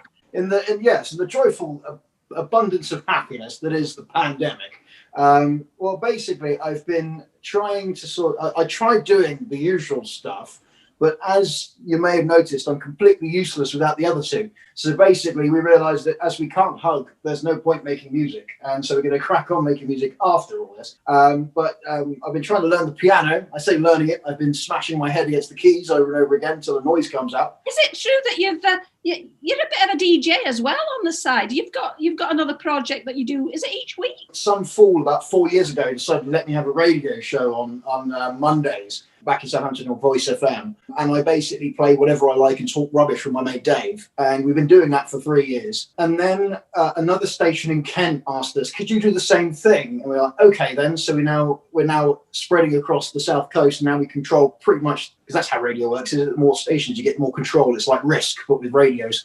And then I was asked to do a show for the BBC, so I went on BBC Solent and did that, and I'm doing that again. So we're back on the BBC to annoy them because they wanted us back. And then I was asked, and I've just done a pilot for a classical show. So yes, I'm going to be talking Rachmaninoff and stuff. You played it down when I said, have you been busy? You've been doing loads. I know you've got other plans for when you can get back at it, but you're certainly keeping busy in between. Compared with normal, it's a lot less. But I am still doing more than an average person would do because I can't be not busy. So apparently I just keep working and doing stuff. Scott's very much like that. I know all about it. It's a terror, aren't you, Scott? I'm the same as you, Stu. If I'm not busy, the devil makes work for idle hands. Many a mickle makes a muckle, as they say. Anyway, I've also spotted on your Instagram, because, I'm a pro. Are you having daily hats? Yes, I'm currently... So, give myself a drink. I had nothing constructed to add to Instagram, so I thought, here's a selection of hats. So I've been adding random hats for the last few days. I suppose that brings me on. Not that it is weird, but what is the weirdest gig you have ever played as the Sweet Chunks? The weirdest gig we've ever played, and this sounds like I'm lying, because it just sounds like a complete farce. We were deliberately booked by someone that knew what they wanted. We were booked for the Eastleigh Sobriety Festival, and... not joking, and it was on Ash's birthday, so we weren't aware it was the Eastleigh Sobriety Festival because we thought, why on earth would a sobriety festival exist in Eastleigh or Bookers? And so before the gig, because it was Ash's birthday, we decided to go on an all-day drinking bender, and were quite refreshed by the time the gig started. So we turned up at this sobriety festival in playing on top of a banner that said say no to alcohol, whilst singing drinking songs, and nearly falling off the stage several times, to at one point our drummer having to run through the audience, climb up on stage, and then quickly neck a can of Strongbow because he thought he was lagging behind because he hadn't seen the sobriety festival signs on the way in. Weirdest gig we've ever done. I can believe that. I really can. But well, let's move on to, you've done a bit of a collaboration with our Scott Doonican, and I've got two songs, but the song you've collaborated with Scott, can you tell us a bit about that? Well, Scott and I wrote this. He'd left his band for a bit, decided to go on a rather ill-thought-out solo career, and was just growing back together. He just did a fantastic show in Wembley back in 1986, I think it was. There's a DVD of that. There's a DVD. Scott releases DVDs every 6 seconds of things he's done. So it was one of those. I'd just been bending with the rules of genre and music and deciding to sort of play around with American funk and soul after spending many years in the rock and roll industry.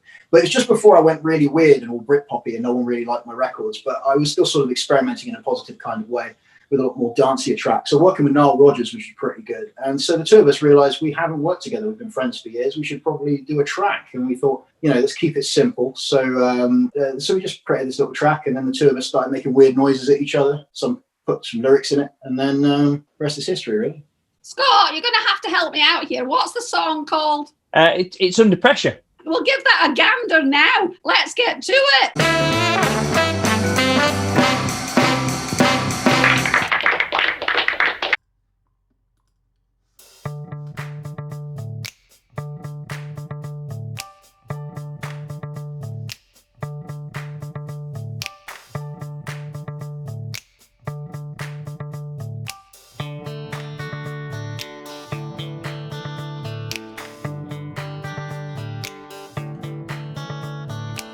But nobody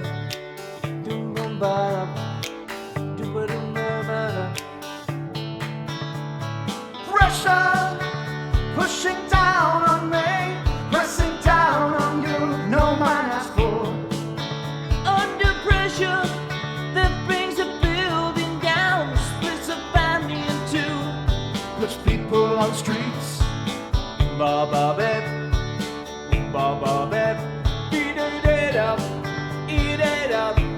That's okay. It's the terror of knowing what this world is about, and watching some good friends screaming, let me out. Pray tomorrow gets me higher. Pressure on people on the streets. Da da da da da. Okay. Jumping around, get my brains around the floor. These are the days it never rains, but it pours. You don't know it. You don't know it. Hold up, fill up. People on streets. People on streets. It's the terror of knowing what this world is about, watching some good friends screaming, let me out. Pray tomorrow gets me higher, higher, Pressure on people on the streets. Turn away from it all like a blind man, sat on the fence, but it don't work. Keep coming up with love, but it's so slashed and torn.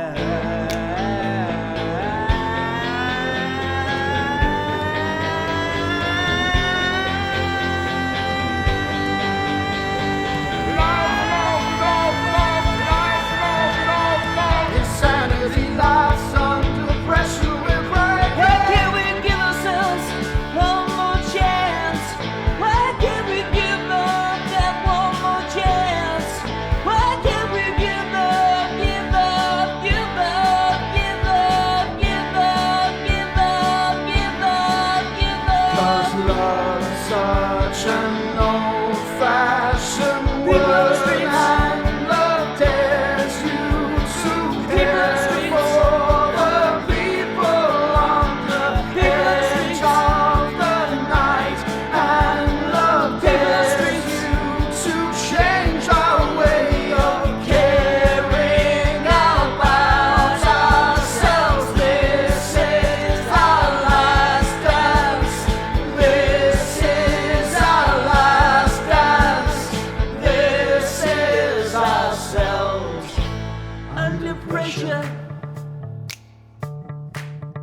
under pressure, pressure.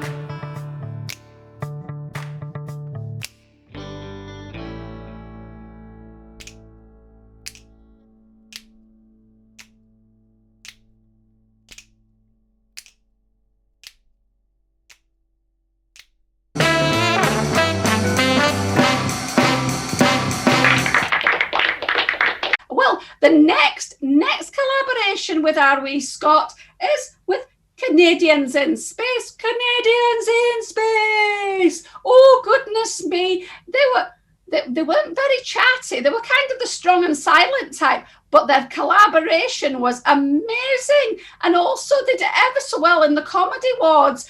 They got through to the finals, don't you know? Well, enjoy the collaboration and a wee bit of their chatty interview. I'll see you later. Oh, before I do, don't forget that lovely link below. You can grab a virtual ticket at any time, even up to the end of the show and just beyond. Goodness me, that'd be lovely if you did. See you later, bye.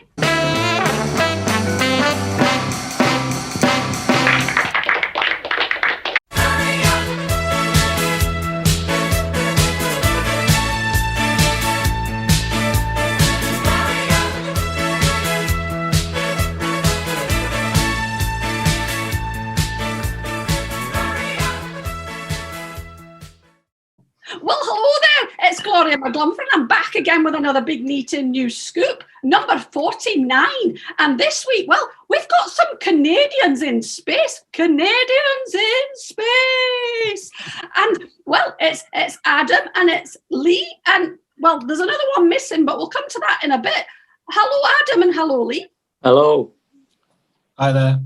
I can't help but noticing that you are actually in space. Is that a thing? Yeah, it's we are now orbiting Earth. We're both at the opposite sides in different space stations, but yeah, we're actually in space. That's amazing. I've never had a scoop like this before. Well, as it is, you're Barnsley chaps, but why Canadians in space? Where did that come from? In 1984, Canadians decided to mount a space race, and it was so overshadowed by previous attempts that we thought, well, that's just like us, irrelevant. We'd done some recordings in different sort of guises before. We used to be in a lightweight party anthem outfit. We've cleansed the internet anyway, but and so we were recording a few different things together, and most of the songs that are on the album we'd sort of recorded without any idea we were going to become a band, and then sort of we got a gig. It's a comedy competition, the BBC Comedy Awards 2017, I think. And because we got through to that, we had to sort of put a band together and perform live. So that's kind of where it started a little bit, and we took a drummer along with us and we started rehearsing and doing things live. So where is your third member at the moment? Our third member is young John, youngest guy in group. He's only just turned 40. He's strong and silent type, John. So he's at home at the minute. He's working on some new vape flavours. He's a vape scientist. Really? You'd normally have kind of the funny man, the cannon and ball thing. You'd have the funny man and the straight man, but you're both the straight men, in not in the biblical sense, but you're kind of, you're both deadpan. You've got an original, and it's a unique approach to kind of the everyday, mundane, and sort of everyday things, and you sort of elevate them to some. Listen at me, I sound posh here. You've turned them into something really creative, really different. And well, who comes up with the ideas? Both of us, really.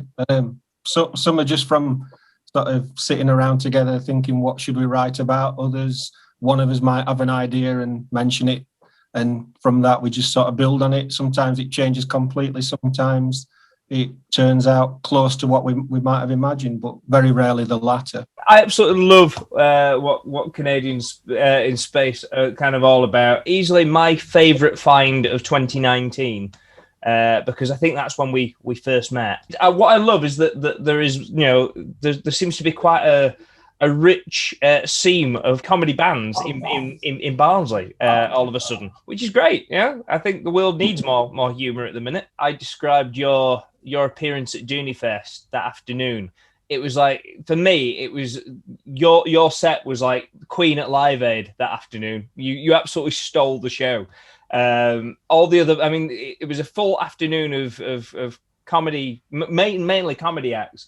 And everybody was absolutely raving about you guys at the end of the day. No, we've enjoyed all Doonican shows. Christmas one at Dooneyfest, but we started out playing Cabaret Doonican, which was as introduction really to that we actually would fit in somewhere. Like Lee says, we didn't think we were a comedy band. We just thought we were a band that people laughed at. But then we found a little home. The previous gigs we'd played, typical gigs in bars where there's kind of, I suppose, straight music on and people are chatting, people are, having a drink, and that's perfectly fine and stuff. But we quite enjoyed the Cabaret Doonican for that people were sitting down, people had to listen, people, and having to, strap them down to listen to us is obviously an advantage to us. But it was just nice to actually feel like you were playing to people who were listening, so you could get little bits of nuance in, and Adam's face acting particularly, I think, comes across in situations like that. Oh, it certainly does. And the thing is, it's lost. The comedy's lost if people don't listen to the lyrics. I think even at Dooneyfest, when it was a standing show, you couldn't hear a pin drop when you were on there. They were, other than the laughing. I mean, it went down an absolute storm. Scott's not wrong. I mean, you're doing a collaboration with our Scott. Could you tell us a little bit about that? Yeah, this song that it's a fairly recent one. It's called Sheila's Got the Monk On, and it's about a gentleman's plight, not knowing really why he's upset his other half. And that's not a true story, although it's lots of things are factual in it, potentially. Yeah. I don't even know anybody called Sheila. Do you, Adam? We did change that name for legal reasons. That's done it. I think, well, we'll not give too much away about the video. We'll cut to that now, and I'll come back to you in a bit. But for now, Canadians in space. It's been absolutely brilliant. So we'll come back and see you in a bit. Bye.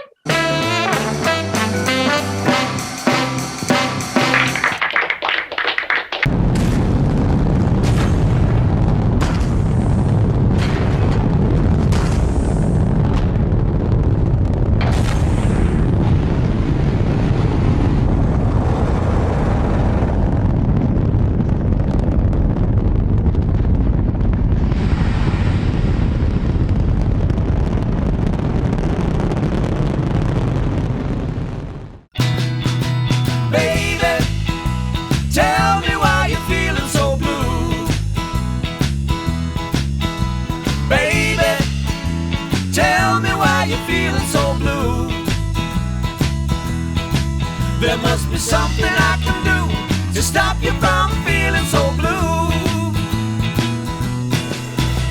Baby, tell me what's making you cry. Baby, tell me what's making you cry. Is there an eyelash in your eye, baby, that's making you cry? Baby, tell me why you're treating me mean. Baby, tell me why you're treating me mean. Is it the company I keep, leaving the seat down when I weep, oh, the sugar in your tea, or my Google history? Baby, tell me please, tell me why you're treating me mean.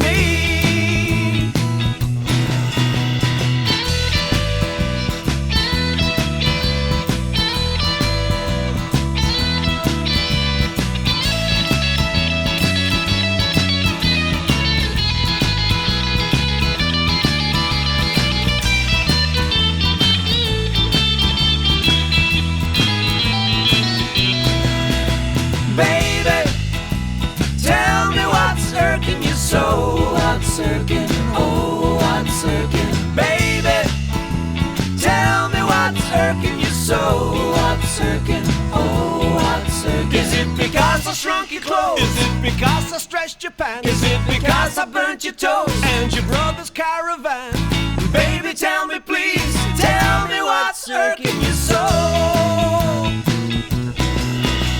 Baby, tell me what's getting you gold. What's getting you gold? What's getting you? Baby, tell me what's getting you gold. What's getting you gold? What's getting? Is it because I kissed your friend? Is it because I kissed your mom? Is it because I kissed your dad? Is it because he kissed me back? Is it because I killed the dog? Is it because I killed the cat? Is it because I killed your mom for cheating on your dad? Is it because I killed your dad? Because you cheated on your mom? Is it because I killed your friend?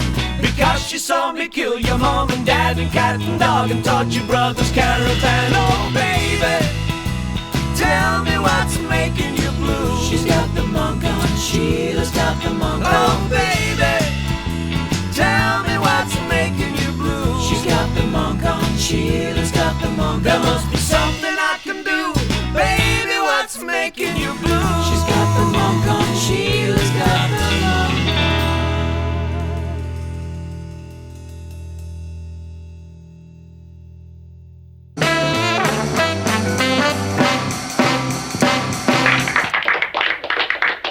Hello there, it's Gloria McGlumpher. I'm back again with another retrospective scooplet. Sounds like I need to see a doctor for that. Hopefully you're sticking with us. A bit like a big plaster. Don't get too plastered though. Well, don't forget, if you're enjoying the show as is, don't forget the little link below. You could get a virtual ticket and you could keep us all very happily in bananas and shortbread and iron brew with girders and everything else that you could think of. Maybe somewhere like a house in the Bahamas. No, that's a bit too far. But whatever you give, it's much appreciated. And as it is, our Scott's having a wee break, but we can't get shut of him. Apparently, he's going to do an after show in the Pint and Puppet. Well, that'll be coming up later after the show that I'm supposed to be giving him a rest from. Bless him. Well, enjoy Simon Friend from the Levellers. Oh, he was an absolute cracker. And also, don't forget to have a look at Angus. Is the hairy coo behind him? Bless him. And also, well, there's an absolute Bobby Dazzler of a collaboration. Get your rock head on. I don't know what that is, but enjoy.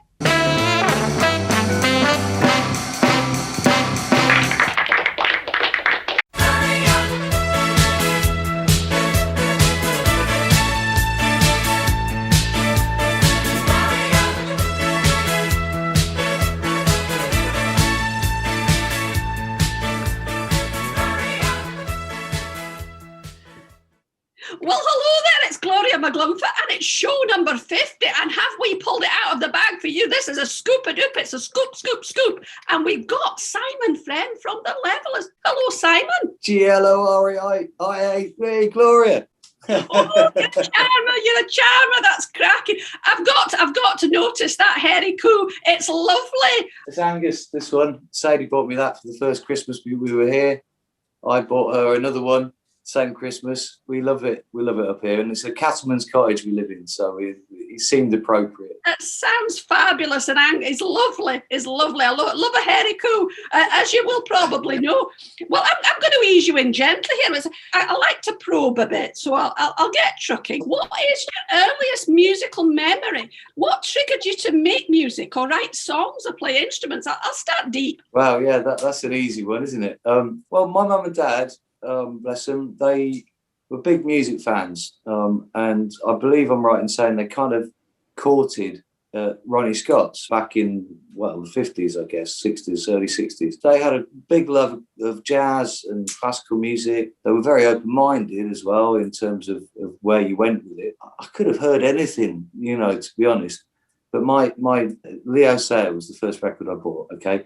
It's out. And I went to see him as an artist when I was about 11, I think, at the Derby Assembly Rooms. He's an amazing talent, He had done a lot in his life. Bless him, he has his ups and downs, and people love or hate him, I suppose. But I personally, I went to see him. I've seen him several times since, and great songs about sort of real stuff. And I think that was one of the biggest influences for me. In terms, strange but true. Oh, it's not that strange. I mean, Scott's a bit of a fan of Leo as well. You've covered him, haven't you? I used to cover one man band quite a lot, during my sets and stuff like that. It's a great song, but he is, like you say, a real talent.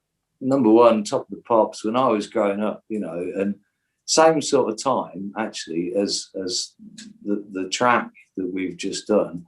It was a very similar thing, I was born in the summer of love, man. Well, the spring of the summer of love. And so my growing up was through the 70s when prog rock and stuff like that was happening. Let's face it, it had cracking hair as well. You can't beat it. I mean, you are a multi-instrumentalist, and I know you can play all sorts. Is there anything that you'd like to have a go at that you haven't played? I've always wanted to play the Elan pipes. I think it's like many instruments. It's that first step is very difficult to break through. As far as teachers go, you get good teachers, bad teachers.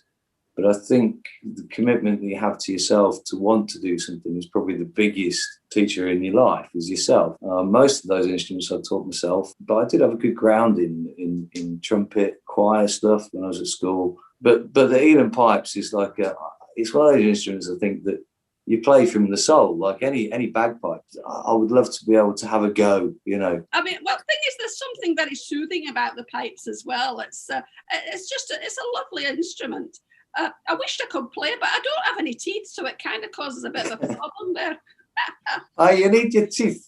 You need your gnashes if you want to blow. It's not great. You joined the Levellers way back in 1990 when I was just a wee lassie. You joined after the band formed, and how did that come about? I suppose the easiest way was that they needed someone. I believe Alan left the band, and I sort of supported them. I loved them. I mean, I fell in with them myself and thought they were great. And they They came and stayed actually the night in Nottingham when I was living out near Denby in Derbyshire. Gave a shout out from the stage, going, "We need somewhere to stay." Just one of those things that just sort of fell together. Should have happened. You know, we all felt a kind of unity. So did you have a similar outlook and ideology about life then? Definitely. I mean, you know, in as much as any group of people always has a slightly different outlook on certain things, you know, and the levels are no different. But as a bunch of people, we definitely agree on where we go and what we do. You know, there's no doubts really most of the time. It was one of those things that was magical. It was brilliant. I know Scott's missus. I mean, if she was on, she'd be a bit tongue-tied, really, because I know that it was really one of the bands that she followed from being at college, and it was just somebody that played it in the car, and she heard it and thought, wow, it's cracking. I think it was one of the first 12-inch albums that she bought, but I'm not going about that too much because it sounds strangled. Bless her, we love Amanda. She's great. She's good fun. She's all right. She's okay. But really, I mean, talking about your ideology and your writing, I mean, you write from the heart, and it's all a very personal thing. But where does it start, that writing process? It starts from the heart. I never predict it. It doesn't ever sort of, you know, it kind of happens for me. Like, for example, Sell Out, I wrote after watching Cry Freedom, the film about Steve Biko. So, you know, I watched that movie and, it made me angry, you know, and sad and everything inside. And for me, sometimes the only way of getting that out is to pick up an instrument and bang and shout about. I think The Shame was another one like that. I was absolutely incensed by what I was seeing on TV. I think sometimes, certainly, the sort of writers that we are as a band, it's passion. It's about caring, and it's about being able to tie in some of your own emotions and experiences.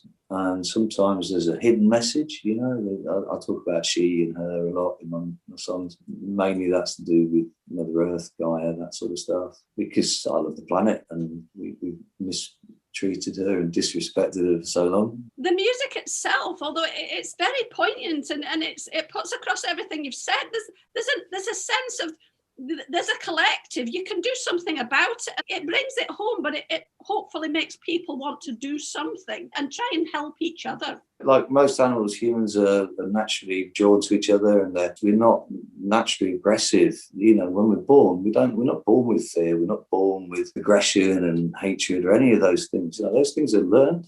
And it's a sad world to see so much around, because it means that people are learning this in their lives as opposed to learning the true beauty of the world. So, yeah, you know, and I thank my parents for being so open-minded. Tolerance was what my mum preached. She said, tolerance. You've got to, you know, it wasn't alcoholic tolerance with us. Unfortunately, the Friend family was well known for our generosity with that. But when it comes to, you know, tolerance of people and human beings, I think it's all important. It's a lesson I think I hope to I think I learned from my mother. You're now up in, well, it can't be avoided with the hairy coo. You're up in Scotland. It's been very welcoming. I was at home I say at home, it was my dad's one year, and it was Christmas, and there wasn't much snow. And I saw a bit of snow in the forecast for up here, and I said to Sadie, come on, let's go and visit a couple of mates in Ullapool, you know, and there's some snow due. And we came up, and we've never gone back. It's a long way, but then in my line of business, I spent 30 years travelling the world. So, you know, to be honest, Scotland to Brighton, it's only 746 miles to the Met Way or something like that. I'm sure the Doonicans would be more than welcome up here. They're a good crack, honestly, the people, and the music is fantastic. I mean, that is another thing that's always attracted me. West Coast music's very good. I love it. Music's accepted up here. It's very part of life. You know, people who say, oh, I don't play, turn up drunk one night and absolutely amaze you with what they can do. So you just, you know, and I feel actually kind of humble around here, you know, in terms of that. Certainly with the bagpipe playing anyway. It sounds beautiful. Well, this has been a cracker of an interview so far, but we're going to stop to get to the collaboration that's a bit hush-hush with Simon and Scott Doonican, and we'll be back with more scoops in a while. Enjoy.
girls gathered in their masses, just like witches at black masses. Evil minds that plot destruction, sorcerer of death's construction. In the fields the bodies burning, as the war machine keeps turning. Death and hatred to mankind, poisoning their brainwashed minds. Oh Lord, yeah.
Now in darkness we'll stop turning,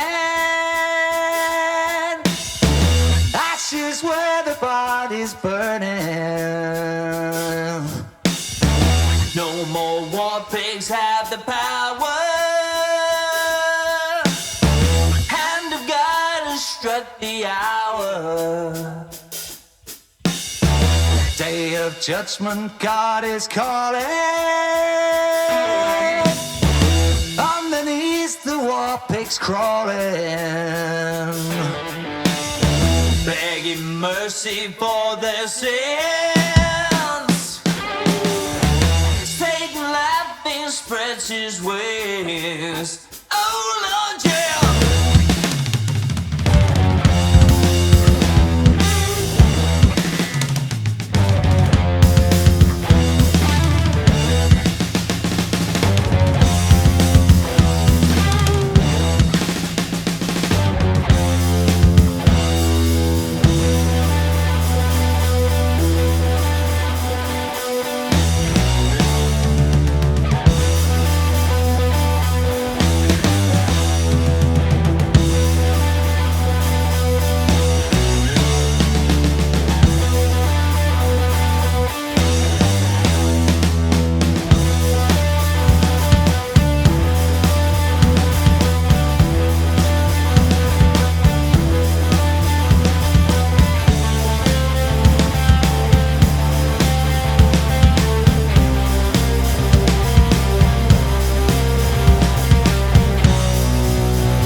giving you rock but gently, or not so gently with that collaboration. And the next one, well, it's Gail Something Else. Oh, and it was an absolute beauty of a collaboration. Lovely to chat to her. And you can also see a little bit of the interview and the collaboration with Scott. And don't forget, if you are enjoying the show, a virtual ticket would be a lovely present for us at Doonican HQ.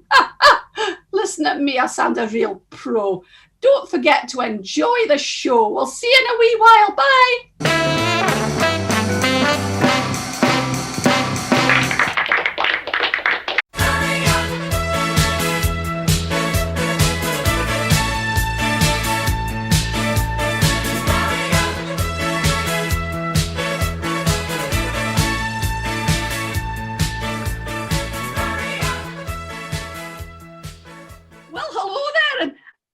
McGlumpher, and I'm back again with another big NEET news scoop. But this week I've got a bit of a leg end on the festival circuit. It's Gail Something Else. Hello, Gail. Hello, Glow. Can I call you Glow? Do you know you can call me whatever you like as long as it's not rude. I'm okay.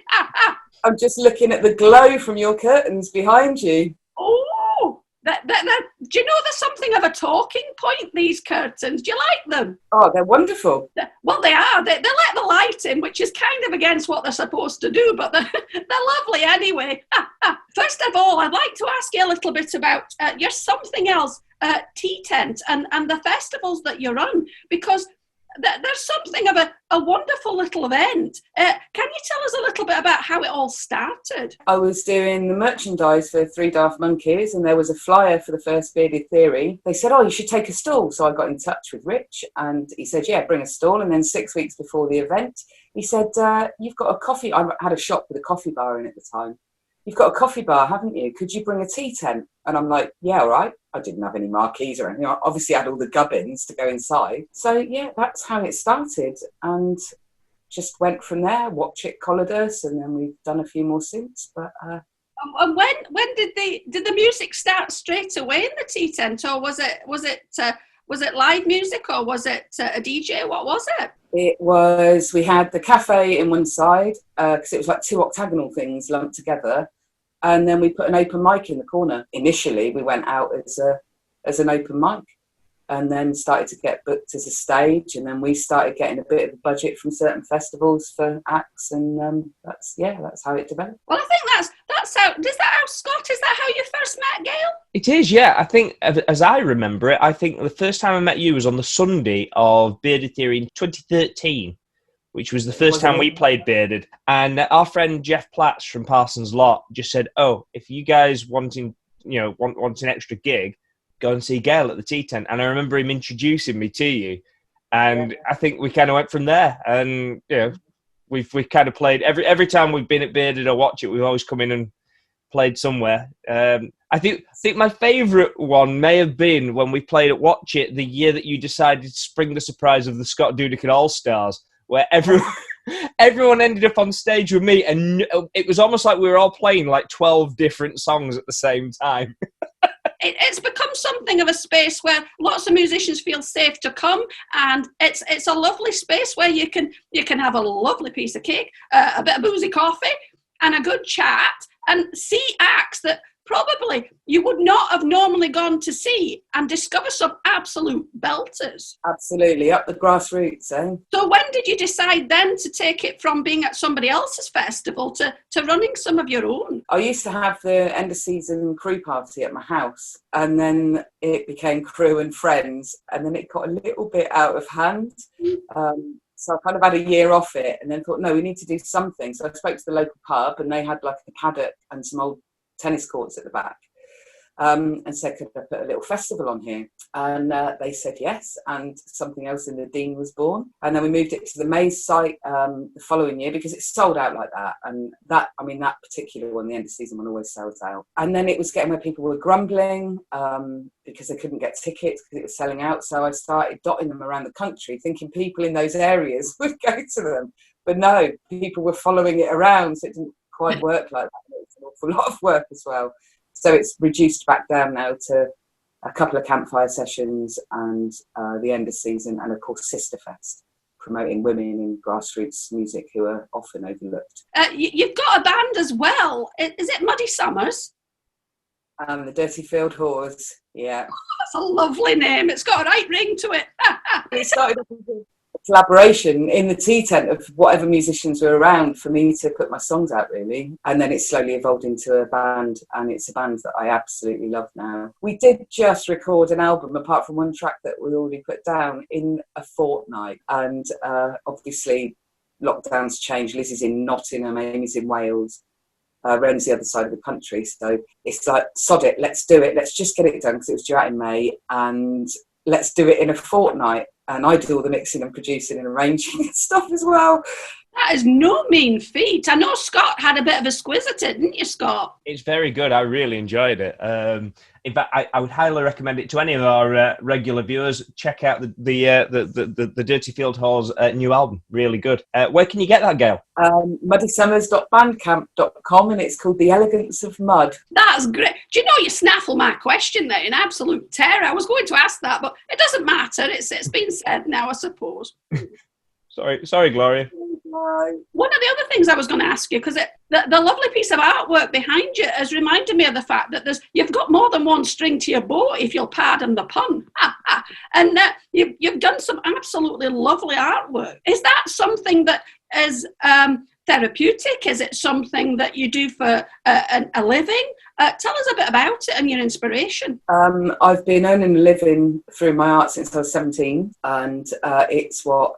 because something else doesn't pay the bills. Normally I end up with bills that have to be paid if something else is, because it's a grassroots project. It's not about making money. So how I survive is painting pictures and drawing pictures, and I'm also a professional genealogist. Scott, what's genealogy? It's like tracing family trees, isn't it, Gail? It certainly is, yeah. I've been doing that for 25 years as well. Do you have a site where people can get in touch with you for that as well? Yeah, it's called treesintheforest.co.uk, and we've also got a Facebook page, and my art is GSE Art, and you can buy my prints as well if you added .co.uk to that. Get me all the promoting. Well, we've got to all look out for each other in these times, and certainly I know you did some portraits you did a while back during the lockdown. They were absolutely amazing. The whole mixture of it's kind of avant-garde. You've got real life portraits. You've got things for everybody, and there's a real talent there. So we're lucky. We've not just got a musician, we've got an artiste. On top of that, have you got any plans for next year? I know it's a bit naff really at the minute, but are there any things in the pipeline if things are safe to go ahead? We've got a little campfire. We set up Patreon to help pay the something else bills, like the insurance and everything that still had to be paid, and all the vehicle bills. And all the people that paid into that, we're giving them a private campfire session in April. All of it's been planned COVID safe. We've got Sister Fest at the Tiddly, which I've only sold enough tickets for so far for it to be, we can sell a few more, but for it to be COVID safe as things are now. And the same with my birthday, which the Doonicans are playing in July at the Tiddly. That's just sold out as COVID safe numbers. So hopefully we'll be able to release a few more tickets as things progress through the year. And then our end of season party, which I'm just waiting for confirmation on a new site for that. So yeah, and hopefully the other ones that we're normally involved with, Bearded and Watch It and Northern Green and Cosmic Puffin, will all go ahead too. Well, that's really something to be excited about. Let's hope it really does. But the fact that you've thought ahead and you've got the safe numbers, and hopefully then we can add more to it. That is amazing, and certainly something to look forward to. Well, really, all I need to ask you now a little bit about is your song choice, because are you going to do a duet with our Scott Doonican? Yeah, I thought it had to be something that nobody would expect, and it's definitely that. Both of the singers from the original, I love both of those singers. I really like the whole swing and sort of, big band stuff. And it just after talking to Scott, he's like, have a think about it. And then 5 minutes later, I'm like, oh, let's do that. I didn't even think about whether I could sing it or not. So when you sent me the song choice, I nearly fell over. Just because it was the last thing I expected you to pick. And to be honest, it's been an absolute pleasure working on this. I really enjoyed it. But the thing is, it's really, really suited to your voice as well. It's got that creamy, lovely sound to it. So it's good. I'm quite excited. And have you played on it as well? Because you play double bass, but you play other things. Yeah, I'm playing the bass on it, yeah. Do you know, I think that I'm just too excited. I think we need to get going on that. So all that remains for me to say is it's been an absolute pleasure chatting with you, Gail. Something else. So it's goodbye from Gail. Bye. And it's, well, we'll see Scott again in a bit, but bye for now, Scott. Ta-ra, Gloria. Bye.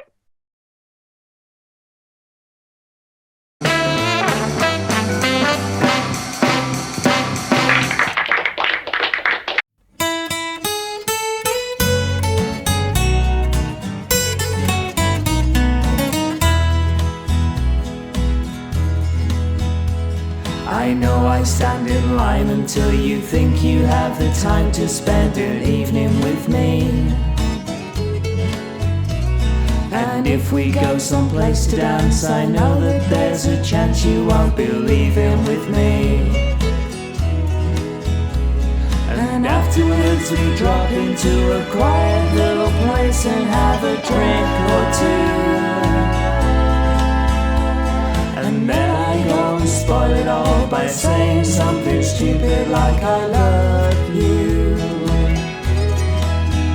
I can see it in your eyes that you despise the same old lines you heard the night before. And though it's just a line to you, for me it's true and never seemed so right before. I practice every day to find some clever lines to say to make the meaning come true. But then I think I'll wait until the evening gets late and I'm alone with you. The time is right, your perfume fills my head, the stars get red and all the nights so blue. And then I go and spoil it all by saying something stupid like I love you.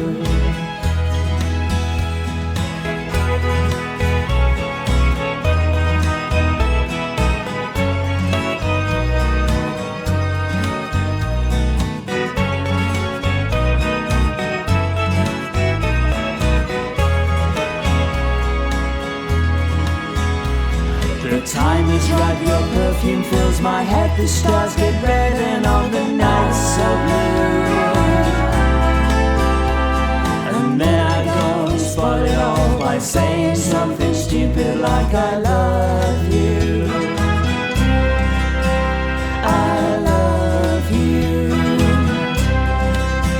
I love you.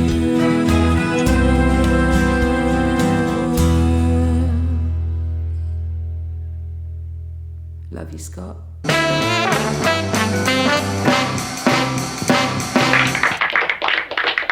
Well, hello there, it's Gloria McGlumpher. I'm back again with my next wee scooplet. I look back at some of the collaborations with our Scott Doonican, who's apparently taking a break, but doing an after show in a wee while. That's Scott's for you, bless him. This next collaboration is with Funky and the Two-Tone Baby, or Funky Dan, as I like to call him in the interview. You'll get a taster of the interview. And the absolutely lovely collaboration. It's got a great hat, and it inspired a lot of hats with all the puppet menagerie behind me. Well, they're not behind me, they're in the pub. I'll be there in a bit. See you later, bye.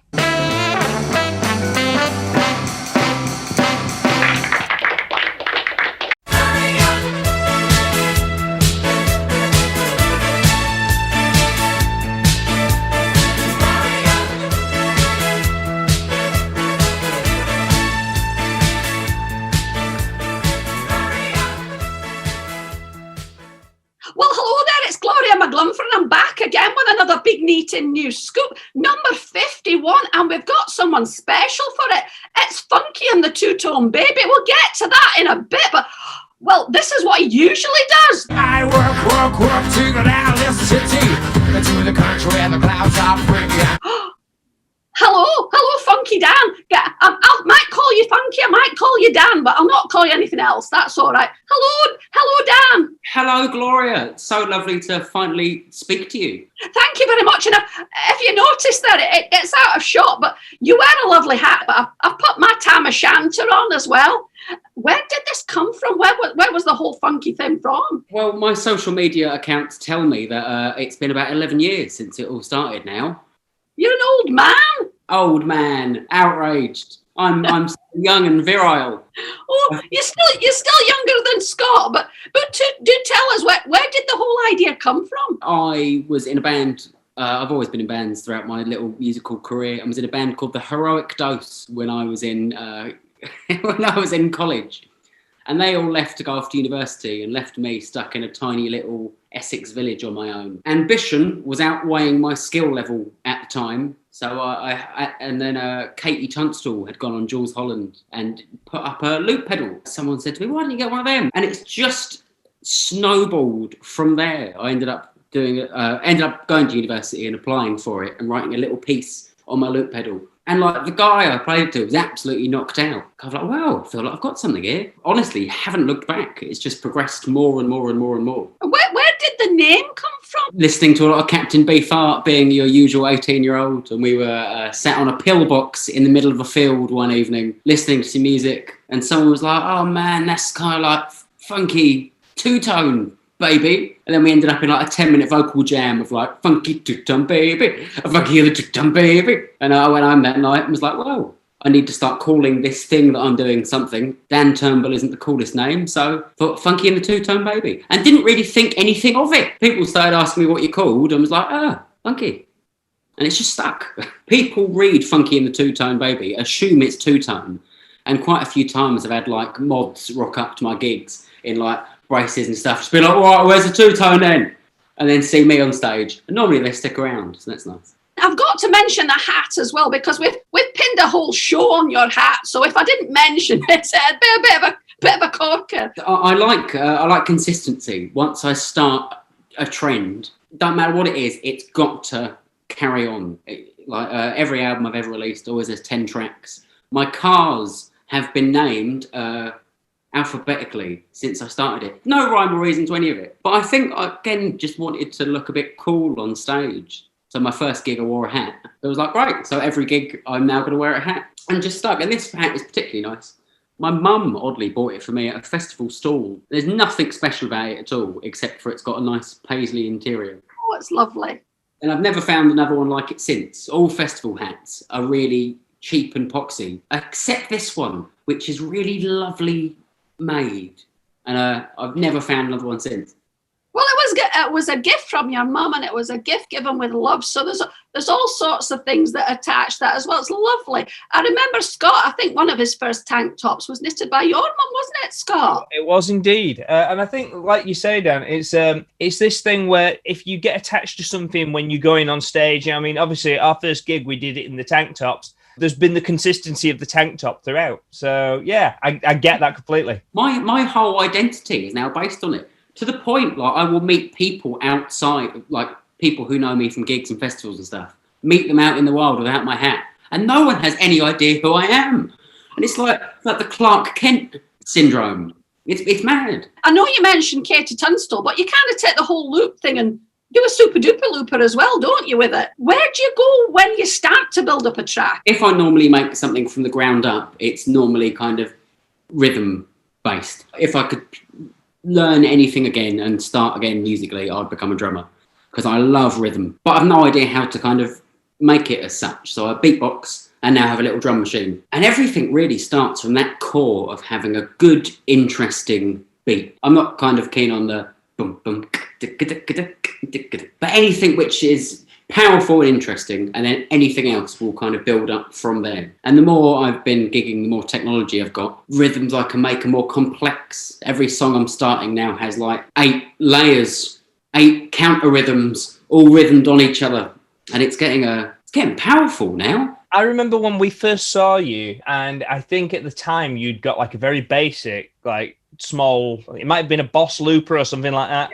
And obviously now you've got like a big like loop station that and like all this gear, which you still managed to kind of, you know, you managed to still load it all the way around Glastonbury, which I thought was amazing how you did that. You had a gold wheelbarrow. Scott tried to suggest when we had the pre-chat that it was orange, but I don't know what he was thinking of. It was definitely gold. Again, like, so I'm only one man. I am not like a three-piece Doonican with their lovely partners, 6 of you turning up to Glastonbury. It was only just me. Bless you, a little wheelbarrow. Oh, it's lovely. You have a van as well, though. You don't always use a wheelbarrow, do you? Oh, no, I've got a van, and I blag quite a lot. Festivals, I find some aren't particularly keen on letting you get backstage in your vehicle. I can't carry all my stuff. It takes me 3 trips, and I've got roughly like 40 kilograms worth of stuff, and I can't take one half and leave it, and then leave that unattended to go back and get the next half. I find it easier to get around festival sites now that I've got a van. When I first started doing this, I was going around in a little Clio, and no one would let me anywhere. But the second you rock up in a van, suddenly you have a little bit more authority. You've got kudos with a van, definitely. You're going places. And talking of going places, when did you actually meet our Scott? Do you remember? You first saw me in Watch It 2013. Yeah, in the tea tent. We've met each other so many times now, it's really hard to kind of pull out that first instance. But I've seen you play on so many massive stages. It's kind of, they all kind of like roll into one. Whenever the Doonicans play, it's always mental. So it's very rarely that I kind of get like particularly far down the front because it's just madness. Let's get to the song that you've done, because it's not really anything like what you've described as your music at the moment. You've done an unusual cover. Can you tell us about it? Everyone in this household has been singing it morning, noon, and night, and it's driving us all insane. Well, it's a beautiful song. I mean, Scott asked me to pick a song as a cover and said, try and have it something a bit out of your wheelhouse. And I try not to think about these things too much, because the second I start putting thought into it, it's just going to take over my life for days. And listening to some old Trojan records and just kind of looked at a playlist and went, oh, that's a decent track, let's do that. And that was the amount of thought that I've been put into it. I have to say, you sound mighty pretty on it. But there's definitely, with the guitar sound, it's definitely you and the beats as well. So people get a bit of a taster, and later on they'll get another one of your original tracks. So let's cut to that now. So for now, Funky Dan, we'll see you in a bit. Bye. See you in a bit.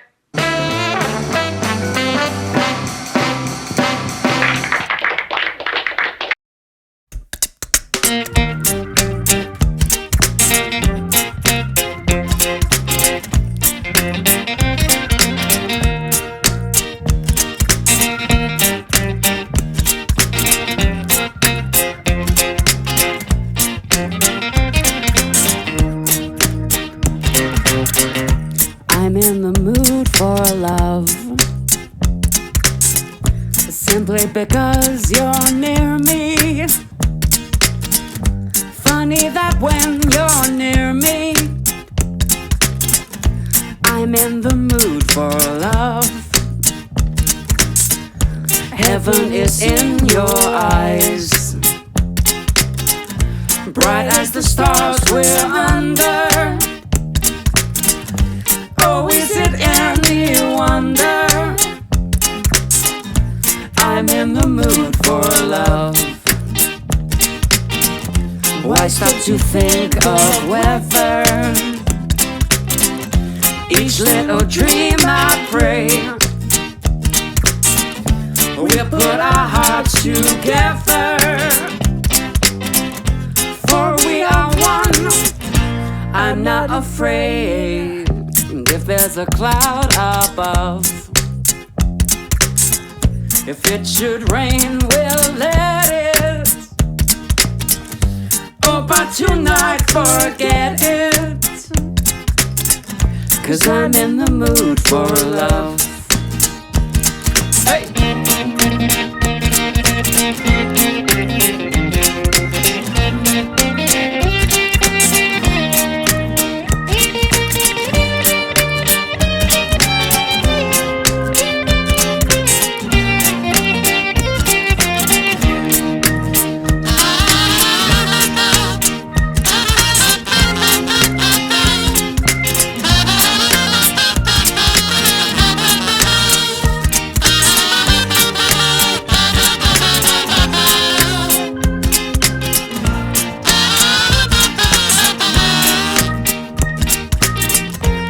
start to think of weather.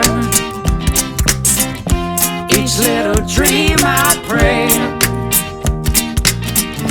we'll put our hearts together, for we are one. I'm not afraid if there's a cloud above. If it should rain, we'll let it. Oh, but tonight, forget it. I'm in the mood for love. Oh, but tonight, forget it. I'm in the mood for love.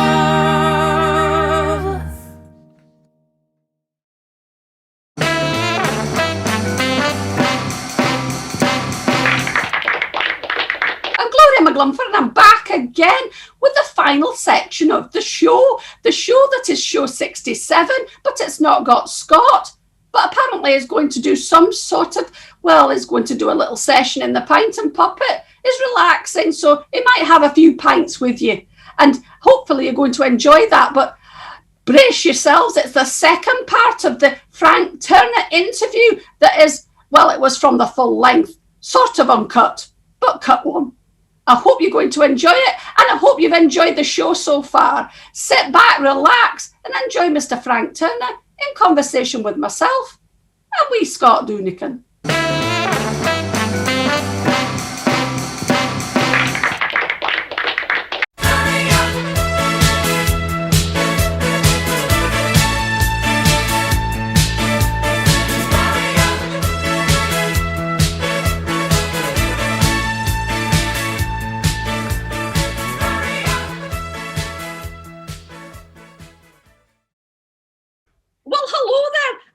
Again with my second part of my scoop where I'm chatting to Frank Turner, don't you know? What a ledge. The second part of it, I'd just like to say, since 2005, you've released 8 studio albums, plus more besides. Your songs are written from your life experiences, I think I'm right in saying. How would you explain your writing process? How's it evolved? Hopefully it's evolved by getting better. In the sense that, if you do something for long enough, hopefully you'll improve at it. I mean, it's funny, because there's definitely, when you first start writing, there's a degree of kind of low-hanging fruit. Do you know what I mean? You're kind of full of piss and vinegar, and you've got things to say. But at the same time, when you start out, you're less familiar with the technicalities and with how to use the tools of songwriting. So my experience of it has been, as time goes by, finding that kind of initial flash of inspiration might take longer because you've already used the obvious ones. But at the same time, once you do find it, the process between that and the finished song can be quicker, because you're like, yes, I know how to employ the tools at my command or whatever. But also just I try quite hard to not repeat myself. I mean, obviously, I probably do from time to time, and I'm aware that the music I write doesn't reinvent the wheel and so on and so forth. But at the very least, it's it can be quite useful to kind of go, I've already done a song like that, so it's not going to go like that. And that can be quite channeling. The process is still little bit like, it's a long process. The beginning of it, I feel, is like fishing, in the sense that you've always got a rod out, and occasionally you get a bite, and that could be anywhere and any time. And I've written songs in showers and on aeroplanes, and then, not written songs, but started writing songs wherever, really. Do you know what I mean? Things just kind of pop up when they choose to pop up. Then there's the point where you have to hammer together all the musical and lyrical ideas you've got into something finished, or at least finished to that point, because I tend to write vocals and guitar on my own. And then I'll take it to the band, usually, Sleeping Souls. I mean, it's not always like this. Sometimes it changes. And with some songs I'll go in, I'll have a very clear idea of how it's going to be, and sometimes I don't. And I play with great players, and everybody is encouraged to throw ideas in on the understanding I have the power of veto. Do you know what I mean?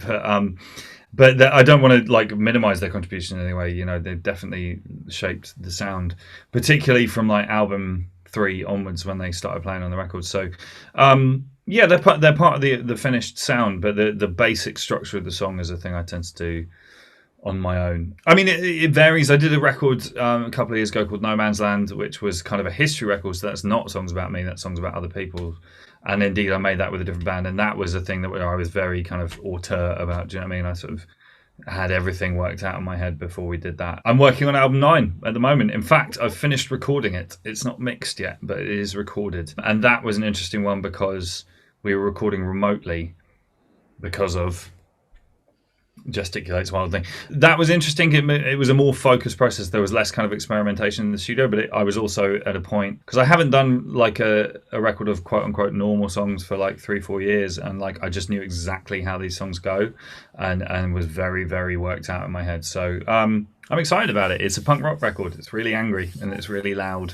Well, it's gone full circle, because you in your earlier years, you were quite an angry man, and I suppose as you go through things in your life, your music changes along with it. Well, and you don't want to just be monochromatic in your approach to things. But one of the things I do enjoy, this is a minor point, but one of the things I'm going to enjoy about this record, I got married a couple of years ago since I last put out a record, and there's this sort of boring, and I might add slightly sexist thing that people say is like, oh no, he's married, he's got nothing to be angry about, as if being angry about women was the only thing that you could legitimately be angry about, which I think is fucking horseshit. But anyway, sorry, I swore. I've been trying not to swear all interview. But it's been... it's fun. I mean, you know, it's an emotion that obviously I still have like anybody else, and I feel musically and personally and emotionally like this is the place where I'm at right now. So yeah, it's a record. It's not, again, it's not monochromatic. It's not all angry songs, but there's a fair amount of rage in there, and it's kind of fun. I'm looking forward to kind of slightly throwing that back in people's faces. Do you know what I mean? You've got to keep people on their toes, and you've got to keep yourself entertained as well. Yeah, exactly. And like, I think one of the things a lot of people don't kind of register is this, like, I never delete songs from my catalog or from my potential live playlist. Do you know what I mean? And like, I don't need to write the songs on my second record again because they're already out there, and I play them most of the time. Do you know what I mean? That was a popular record, so yes, we'll play Photosynthesis, and I'll be very proud of it because I wrote that song. But I don't need to write it again because it's already there. So you know, it's definitely there is a weird conservatism among some music fans, which do not subscribe to in any shape or form, shall we say. And like, I feel like artists have a duty to change and to do different things and to progress, and that's what I try and do. And this has now got way heavier than it was supposed to be. It's fine, absolutely cracking. I mean, you do it very well, and we're excited about the new album. The first track is out as well. The Gathering is out there. There's more coming. The Gathering's actually kind of on the peaceful end of why this record is, just to let you know what we're chatting about. So enjoy. It's exciting. Although you're now often a headline act, you have yourself supported or played along some of your own musical heroes and peers. Green Day, Offspring, Dropkick Murphys, the Wildhearts, and some of which you've already mentioned as well. Have you ever been starstruck and had to play it cool? Yes, I have. I mean, it's funny because like it's a difficult one because first you don't want to be socially awkward with people, but I also don't want to lose a sense of wonder. Do you know what I mean? Like, there's something exciting about being excited. That was a terrible sentence, but like, you know, I had a wonderful thing. The third Lost Evening was the last one that actually went ahead in 2019 in Boston. One of the nights that the bill, and what's ridiculous about this is I was at the top of the bill, which I maintain is unlikely, but it was me, the Hold Steady, and Corey Brannon. And Craig Finn and Corey Brannon are two of my favorite writers, and after the show the three of us just ended up sat in the dressing room just drinking tequila and shooting the shit, and I felt that was a very satisfying moment for me because like it was the right balance, because like I was there as an equal with these guys, but I also felt amazed that I was there as an equal with these guys, and it was a good balance. What I'm doing right now is skirting around the fact that I did once screw it up really badly, which was when I met James Hetfield and made the biggest tit out of myself you can imagine. We were opening for Social Distortion in the States, and we played in Oakland, which is where he's from, and he came down and he was hanging about in the after show, and he's a presence. Do you know what I mean? It's just like, wow. But he's also lovely, or at least he was lovely to everybody apart from me, and not because he wasn't unpleasant to me. I just basically went over and went hi, and then didn't say anything. And then at one point, do you see my band play? And he said, no, I'm really sorry, I just got here for Social D. And I went, oh, okay. And it got so awkward that he started making small talk. He was like, I like your tattoos. Thanks. And it was just awful. And I knew in my mind that I was messing this up as it was happening, and my tour manager came and got me and just sort of led me away like an idiot child or whatever. And it was awful, really profoundly awful. And it was weird because I don't usually do that. Do you know what I mean? I've met a lot of people who I really rate as musicians, and that just happened to be the one. But you're in the room and it's all of that just disappears. That guy wrote Ride the Lightning, Master of Puppets. Do you know what I mean? Like, whatever. Like, that's James Hetfield. Do you know what I mean? Like, it doesn't matter. But I screwed that one up. Oh, well, I'm sure he'll forgive you. Has he ever returned your calls after that? No, the worst part of it is I didn't even get a photo with him, and literally every single other person in the room did. And he was totally gracious and patient about the whole thing and was like, yeah, no bother. And I didn't get a photo because it was just awful. Time yet. You never mind. You've got lots of other strings to your bow. Don't worry about it. You've been spoken of very highly by other guests that I've interviewed in the last few weeks. I've mentioned Sean Lakeman and also Semantics. You clearly have taken time out of your day for artists who are starting out at grassroots level. What advice would you give to somebody starting out? I mean, first of all, the reason I try and help out other people is because other people help me out, and it's just paying it forward. That's all it is. You know, a lot of people took a chance on me coming up, and it just seems like it would be insane to me not to try and do the same thing. I'm old-fashioned in thinking that it's really important to be really good. And like, I know that sounds a facile thing to say, but it's like, be your own harshest critic. Don't listen to other people. Be as much yourself in your art as you can be, and like be unapologetic about it, and just say something. Maybe not original is a too loaded word. Say something unique. Do you know what I mean? Say something that only you could say, and put it out there, and just do that. And because it's like ultimately, like most of the time I find when I'm listening to new bands, you can tell whether it's going to be worth listening to within like 30 seconds, because it's either just sounds like other stuff or it doesn't. And I'm not talking about every single band reinventing the wheel, but it's just got to have that character. Do you know what I mean? So just find that character in yourself and push it forward. And then beyond that, just work hard. Do you know what I mean? Just play every single show going. Bug people like me for shows. Send your links to everybody you can think of. Get to know who's booking shows, because I tend to pick support acts for my own shows, but like find out who the promoters in your local area are and bug them. Do you know what I mean? Because quite often they'll have a say over who's playing on a show. Find out who your local radio person is and annoy them. I mean, famously, Billy Bragg took John Peel a mushroom biryani, I think it was, when he was on the radio, because he was listening to the radio and he heard John Peel say he was hungry, and he went and got him a curry and took it round, and it worked. So, you know, be pushy, I guess. Well, I know Sam changed careers, Semantics, and he put himself out there in terms of his own well-being, and he used his music to say things that he couldn't say really when he was talking in everyday life. He's incredible. Semantics. He was a local support act on a show I did for Independent Venue Week where I wasn't picking the bill, but my friend Pippa, who books the Exeter Cavern, was. So she got him involved in the show. I was sat in the dressing room kind of like I'd had a long day and wasn't feeling super social. And there isn't really anywhere at the Cavern to watch the show that isn't just in the thick of the crowd, which I don't really have a problem with, other than I don't want to distract from somebody who's playing. But he just started, and I could hear him through the wall, and I was like, this is phenomenal, whatever it is. And I went out, and this is what it goes to what I'm saying. Like, he's so unique as an individual and as an artist, and he just has a voice, and he has something to say, and he says it, and he's unapologetically him. He is 100% Semantics, 24/7, and that's what you want out of an artist. Do you know what I mean? Like, he's just him, and I love it. It is, and he came across as an absolutely lovely guy as well. The thing is, and like I say this, and everybody thinks it's boilerplate, but I promise you it's not.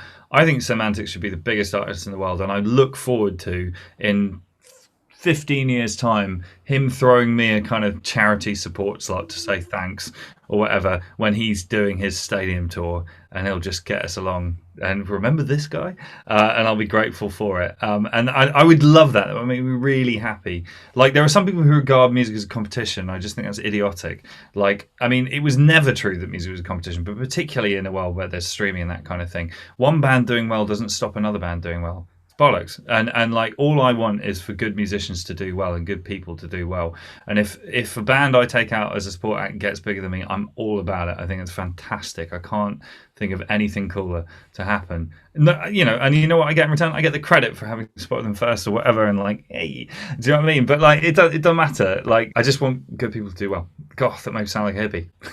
It does not. It's testament to your own your love of music, and the fact that it's for everybody. I've just mentioned you and Scott having a bit of a thing for the crowd surfing. What on earth made you add this as part of your on-stage antics? Well, I'm going to let Scott answer that question first. With us, I remember we did a gig at the Blues Bar in Harrogate, Tiny little venue. I reckon it's probably 10 meters to the bar, if that. And one night in a drunken state, sometime probably around 2010, 2011, and I decided my infinite wisdom, let's see if I can crowd surf to the bar and get a pint and come back. And it worked. And then it was the only venue we ever played where that could have worked, probably up until that point. And then we got booked to do Beautiful Days, which was, our first ever real festival slot. We were at the bandstand. We saw Franz Nicolay from the Hold Steady. I was talking to Franz this morning, funnily enough. We saw Franz, and he played to about 12 people, and we were like, what's going on here? This guy is in one of the biggest bands, in the NME at the minute. We were really amazed. And it was like, God, we're going to have to go and busk or something to try and, drum up trade, because we realized that the stage we've been booked for was like one of the tiniest places. We busked everywhere, literally everywhere over the site the whole weekend. And then we got to our Saturday slot, and it was really busy. So I tried it there, and then it became a thing in the show. But then that's it. Is like there are every night you're sort of trying out stuff. Like maybe not so much musically for me. I mean, I'm not a jazz musician, but you're just sort of playing with gags or with set pieces or whatever it might be. And sometimes they land and develop into a thing, and sometimes they really don't. But for me, I grew up going to punk and hardcore shows, and crowd surfing and stage diving is a big part of that. It's funny, there are days when there are people who say that what me and the Souls do, oh, you guys are like an amazing live act and you're so energetic, and I'm just like, man, you should go and see Sick of It All play, or The Chariot, or Dillinger Escape Plan, or whatever. I saw Sick of It All. Let me think now. Leeds Festival 1999. Wow. And we were right down the front. I think the Red Hot Chili Peppers and Offspring were headliners that day. But we opening act of the day, I think, was Sick of It All. And they basically turned all of the audience on the left-hand side of the Leeds Festival field, one direction, and they got everybody on the other side to turn the other direction, and they just ran towards each other. Like a proper wall of death thing. And I kind of looked and realized I was right in the middle. And I did the one thing that even the teenage metalhead me probably is still embarrassed this day of doing. I just sure. Well, I mean, a proper wall of death's a scary thing. We used to do a thing in my shows, the Wall of Hugs, which was fun. But yeah, so the crowd surfing thing, I mean, so we don't get a huge amount of crowd surfing at my shows, because it's quite a mixed audience. It's not all kind of punk kids or like hardcore bros or whatever, but there's a little bit, and sometimes people are quite bad at it. It used to be like, come on, mate. I do always remember it was in Philadelphia. We did a show where this guy, I was playing a acoustic song. A song called Love Iron Song. The first half's acoustic, the second half the band kicks in. And this one guy, she started crowd surfing at the start of this song. It was a sold out show. And I'm playing and thinking to myself, why are you crowd surfing? It's an acoustic song. And he got all the way over the crowd, just slowly getting closer and closer.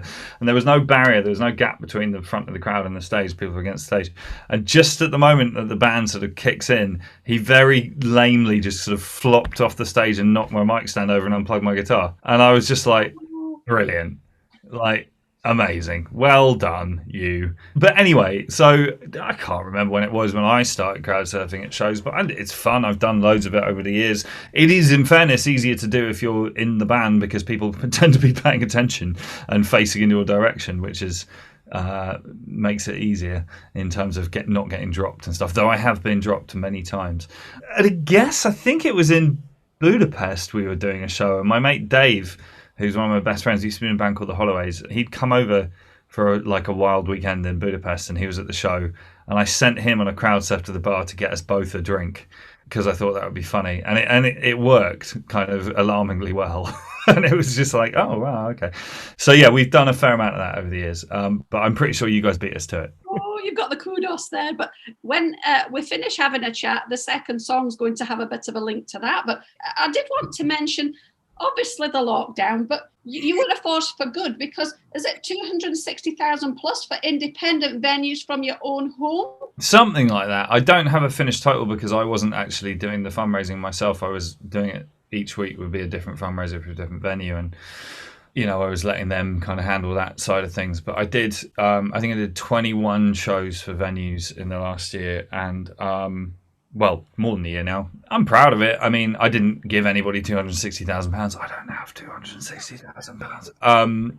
It was cool to facilitate that money getting raised and given to people who need it. And I think we can all here agree that, like, I mean, obviously, loads of people have been in financial hardship during the pandemic, and I'm not for a minute saying that this is the most important cause, but it's one that is important to me, and it also felt like one where I could make a measurable difference. You know, it helped out. I've come up through independent venues. I know loads of people who run independent venues. The first kind of 6 or 7 shows were just booked from calls and with friends. Do you know what I mean? Saying they could do with a hand. Yeah, it was cool. I mean, there are definitely some places that are still open now that might not have been otherwise. For most people, we got them through to the point where the grants started coming in from the government. And whilst not a fan of this government, credit where credit's due, a fair amount of money's been handed out. Yeah, it felt like a good thing to do. And it gave my week shape at a point in time when it really needed it. Do you know what I mean? Like, good Lord, I had nothing going on, same as anybody else. I think that was what was happening behind the big NEET in shows. It was keeping that routine and also feeling like you were doing something good for others. Not done anything in the same sort of league, I suppose, but every little bit helps. We've done the principle. Yeah, it just, you know, giving people kind of, well, and it's a SATs obviously, but like a sense of community. Do you know what I mean? Like, we got to a point where there was definitely about 2,000 people who tuned in every week for the IVL shows that I was doing, and like, it's weird, but like, you start recognizing people in the comments, and that's kind of cool. Do you know what I mean? It's just like, oh yeah, so and so's here. I mean, I probably have met quite a lot of these people because I've met a shitload of people at my gigs. But like, do you know what I mean? It was just like, oh, you know, and you get to know like usernames, and you're like, that's a person. Like, it's a bit weird, but it felt like a useful use of my time. I mean, my wife and I were talking about how amazing it would be to try and gather that group of people together in a room one day. Hard to do, because most of them are in different countries. And I don't know, how do you do it? You show up with a YouTube login and be like, it's me. Towards the end of the year, you mentioned your birthdays. As a numbers man, it's a bit of a special number coming up. Have you got any special plans for that? I'm planning 21 again. I know, it's going to be amazing. There's part of me that wants to do a gig for my birthday. I don't know. I'm not sure if my wife will allow me to do that. We'll see. I mean, yeah, I don't know. I'm not. It's funny. Like, I didn't give a toss about turning 30, but 40's got me a bit about things. Makes me feel old. I can remember my dad turning 40. That's weird. Oh, you've been there and got the tank top, haven't you, Scott? Yeah, I'm 42 now, so it's all. To be honest, it's all downhill to 50. When I was working on my second album, I was looking for a title for it, and my best mate suggested calling it "All Downhill From Here." We're coming towards the end of the interview now, but we're hopefully going to cut to another of your songs. Seeing as we mentioned show 1000, we thought we'd mention show 2000. It was at Rock City, which I know, Scott, your band's hoping to be supporting the Levelers there soon, aren't you? Amazing. We've never done Rock City. It's a venue that I've always wanted to play. So best venue in the world. There's 2 venues I've always wanted to play, and we've ticked both of them off with the Levelers. I always wanted to play Buxton Opera House, which is an unusual venue, and Rock City's the other one. So I can tick that off hopefully by the end of the year. And the Levelers are always lovely people to be around. Yeah, aren't they? They took me out on tour back in 2008, I think it was. Absolute sweethearts. And if you see them before I do, give them all a big squidge from me. Will do. They've certainly championed a lot of what the band's done as well. And we've been lucky enough to interview Simon and Jeremy. In fact, Jeremy, well, it was a real charm. I can't tell you too much about that. I'll tell you a little story about Jeremy. So my older sister got me into the Levs when we were kids, because I got into like Maiden and then thrash and punk stuff. My sister got into like Cat and Crows and Levelers and that sort of territory. And then and I got into the Levels at the same time, but it was definitely like her band of the 2 of us. Do you know what I mean? And then she had a bit of a crush on Jeremy, and she had his poster on her bedroom wall and this sort of business. And then when I toured with him in 2008, I made sure I got a pic of me and Jeremy hanging out and texted it to my sister, and she was furious. She was like, "You're not allowed my band." Do you know what I mean? She got worked up. I know you're a big reader. Are you reading anything at the minute, and is it possibly going to influence anything that's on your next music? I'm reading A History of Saxon London at the moment by Rory Naismith. I'm going to go ahead and say I have no current plans to make a record about Saxon London, but you never know. Oh, watch this space. Well, it's been an absolute pleasure, Frank Turner. You've made our show finale an absolute scoop-a-doop. I wish you well with everything that you're doing. And I know Scott will put a few links up on the screen to show people where they can find you, and should they want to track you down and check you out in a good way. My home address, my national insurance number. No, don't do that, Scott. That'd be rude. You'd like to say, Scott, before we go? I don't usually give him the chance. I'd just like to say thank you. It's been a genuine pleasure, and hopefully we know that we're at a few festivals that you're at over summer, so hopefully our paths will meet somewhere. We're at Beautiful Days, Black Deer, I think. As well. Yeah, I hope we share a beer. Thank you. Thank you very much. Good night. Goodbye for now. See you later. See you later.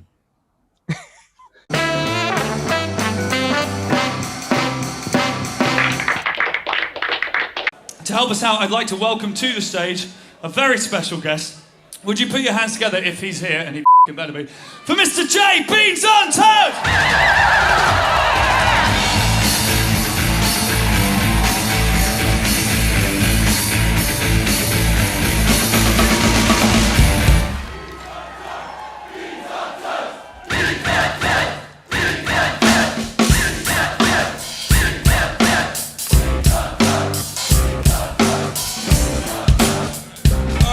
Listen up. So Jay, old buddy, old pal, how's your evening? How's your evening? Are you having fun? Yes! 2 thumbs up from Jay! Jay, are you going to help us make this show go with a bang? Yeah, he is. He is. Jay, the first thing I'd like you to do is to remove from your person anything that you don't want to lose. Are your pockets empty? Your pocket, yeah, okay, cool. Jay, what I'd like you to do is I'd like you to jump down onto the barrier, right over there. I want you to get down and walk down to the barrier, down there now. There you go, nice. Jay, you're in position. Now listen up. Wait a sec, Jay. For this next song, I'm gonna send you on a crowd surfing adventure. Okay? Jay, the first thing I'd like you to do, when the song begins, I'd like you to jump onto the crowd, right? And then I'd like you to crowd surf to the bar, please. Okay? That bar over there. I want you to crowd surf to the bar. Hi, bar people. Hey, bar. Okay? Jay, you're going to crowd surf to the bar where I'd like you to pick up 2 shots of Jameson whiskey. Can we get 2 shots of Jameson whiskey at the bar, please? If we could get them in quite large glasses so he's not going to smell them. Then, Jay, the next part of your mission, I want you to crowd surf this way. I want you to go around the far side of that pillar, right there, around the back of that. Then, across the front here, okay? At the front of house desk, we have Joel doing sound. Hi, Joel. And we have Sean doing lights. I want you to high-five both of them. All right? That's your next mission. Then you're going to keep going all the way over here. And let's have a look. The guy just standing on tiptoes with glasses on. Yes, the guy who just pointed. The guy just done thumb up. That guy. You're going to share a shot with him, right? Okay? And everybody around, I want you guys to take photos of this and put it on the internet, right? So you're going to share a shot with him, and then you're going to come back to the stage and celebrate your triumph. Okay? Are you going to keep the hat on? The hat's staying on, ladies and gentlemen. Yeah.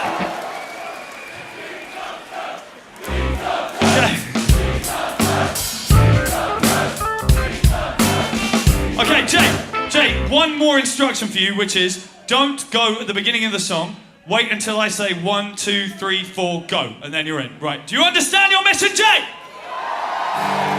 Let's give this a try. Forgive me somewhat for I have sinned, and I don't know where I should begin. And some days it feels like it just can't win, no matter what you do or say. Things didn't kill me, but I don't feel stronger. Life is short, but it feels much longer. When you lost that fight, yeah, you lost that hunger to pull yourself through the day. But if ever I stray from the path I follow, take me down to the English Channel, throw me in where the water is shallow, turn me on back to shore. Love is free and life is cheap, as long as I got me a place to sleep, clothes on my back and some food to eat. Can't ask for anything more. So come on everybody, sing a 1, 2, 3, 4. So we all have tears that we hold inside. Yeah, the worst little things that you never can fight. Worst one of all, you just can't hide, is that you're never quite as strong as you sound. To the bar! I'm sorry baby for the times I've hurt you. sorry friends for the times I desert you. And most days it feels like I don't deserve you. I wonder that you're all still around. Hey! Never ran straight from the path I follow. Take me down to the English Channel. Throw me in where the water is shallow. Drag me on back to shore. He's got the whiskey. Love is free, life is cheap. As long as I've got me a place to sleep. Clothes on my back, some food to eat. Can't ask for anything more. So come on everybody, sing 1, 2, 3, 4. Come on and join me in the water. We'll swim for home. Sometimes it's hard to remember. Can do this on my own. High fives! Let's do it everybody, come on! Never run straight from the path I follow. Take me down to the English Channel. Throw me in where the water is shallow. Drag me on back to shore. Hey! Love is free, life is cheap. As long as I've got me a place to sleep. Clothes on my back, some food to eat. Can't ask for anything more. Won't ask for anything more. Drink the whiskey. Yes! Bring him home! Bring Jay home! Beat on toast! Beat on toast!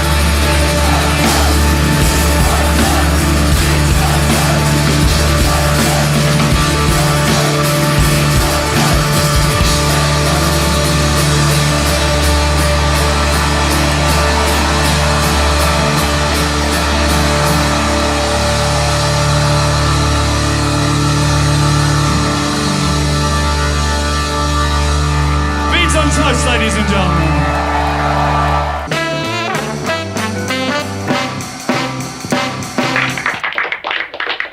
Well, hello again, it's Gloria McGlumpher, and we're towards the end of the show now. I'd just like to thank absolutely everybody who's tuned in. I'm hoping there are some people there as it's pre-recorded. I'm hoping you've enjoyed the look back at all the fabulous collaborations. And don't forget, our Scott's going to be in the Pint and Puppet doing a little bit of an after show on Facebook Live, and that's over in the group.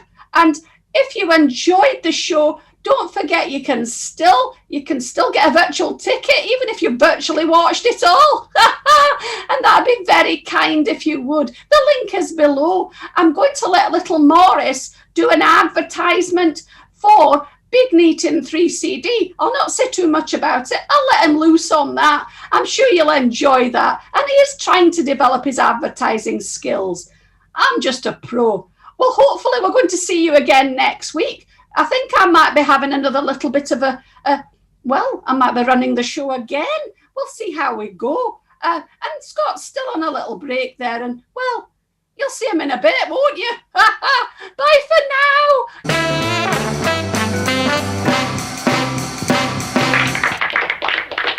Go on, little Morris. You're going to do your advertising slot. Go on. Don't be shy. Go on, they'll be very kind to you. It's a pre-record. Nobody can get you. It's my gaff, it's my rules. It's not really, is it? I'm little Morris, and I'm going to do my advertising slot of the show. Well, go on then. Don't keep them waiting. It's a real chatterbox. I'd like to give you the link, www.thebarstewardsons.com/shop. And if you would like to get your mitts, if you would like to get your mitts on the Big NEET in 3 double CD collaboration, go on then, little Morris, you're nearly there. You're doing very well. Well, all you need to do is go to the shop and you can buy it. Is that everything, little Morris? You might want to get some other little things while you're there, but don't forget the double CD. Well done, little Morris. I love Rachel Riley. We're not talking about that now. We're doing an advert. Thank you very much. That is the end of my advertising slot. Bye for now. Yeah.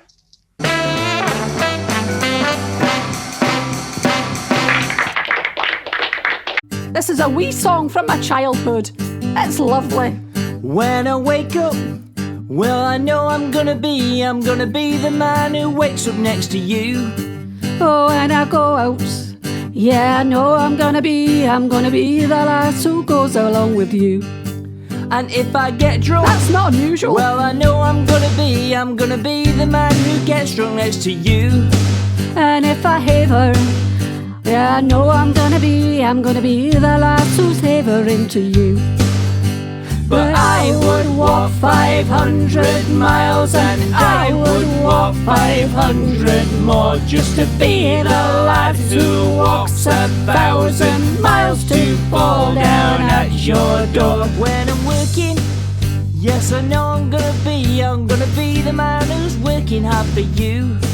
And when the money comes in for the work I do, I'll pass on almost every penny on to you. And when I come home, well, I know I'm gonna be the man who's come back home to you. And if I grow old, when I grow old, well, I know I'm gonna be the man who's growing old with you.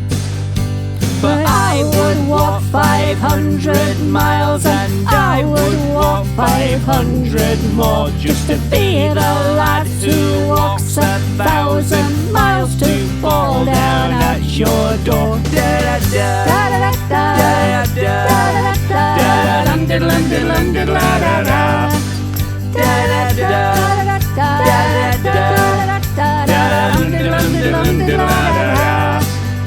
I'm absolutely jiggered. I'm all out of puff.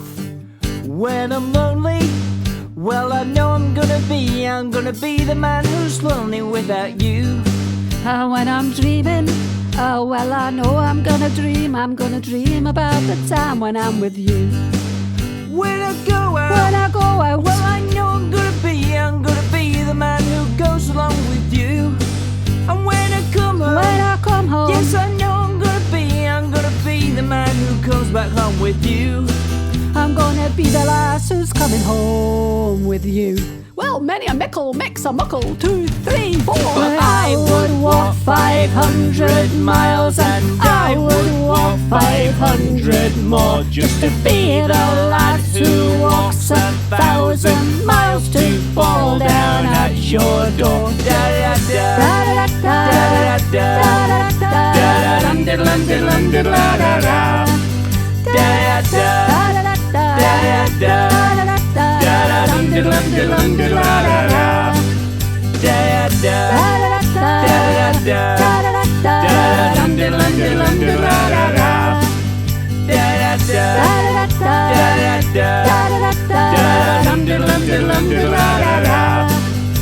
But I would walk 500 miles and I would walk 500 more just to be the lad who walks 1,000 miles to fall down at your door. That's not bad, Scott. I think you're getting the hang of this. Keep on going. See you later, Gloria.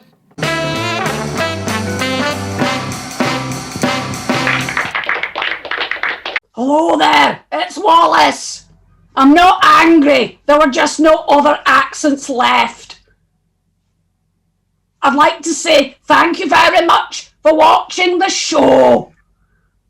I've snuck away from the tomatoes as Grandpa's giving them a good stare, and hopefully you might get to see a bit of them next week. You never know. So all I'm going to do is I'm going to wave at you all. And then I might have a little bit of iron brew with girders. Still not angry. Bye for now. I'm waving because I can.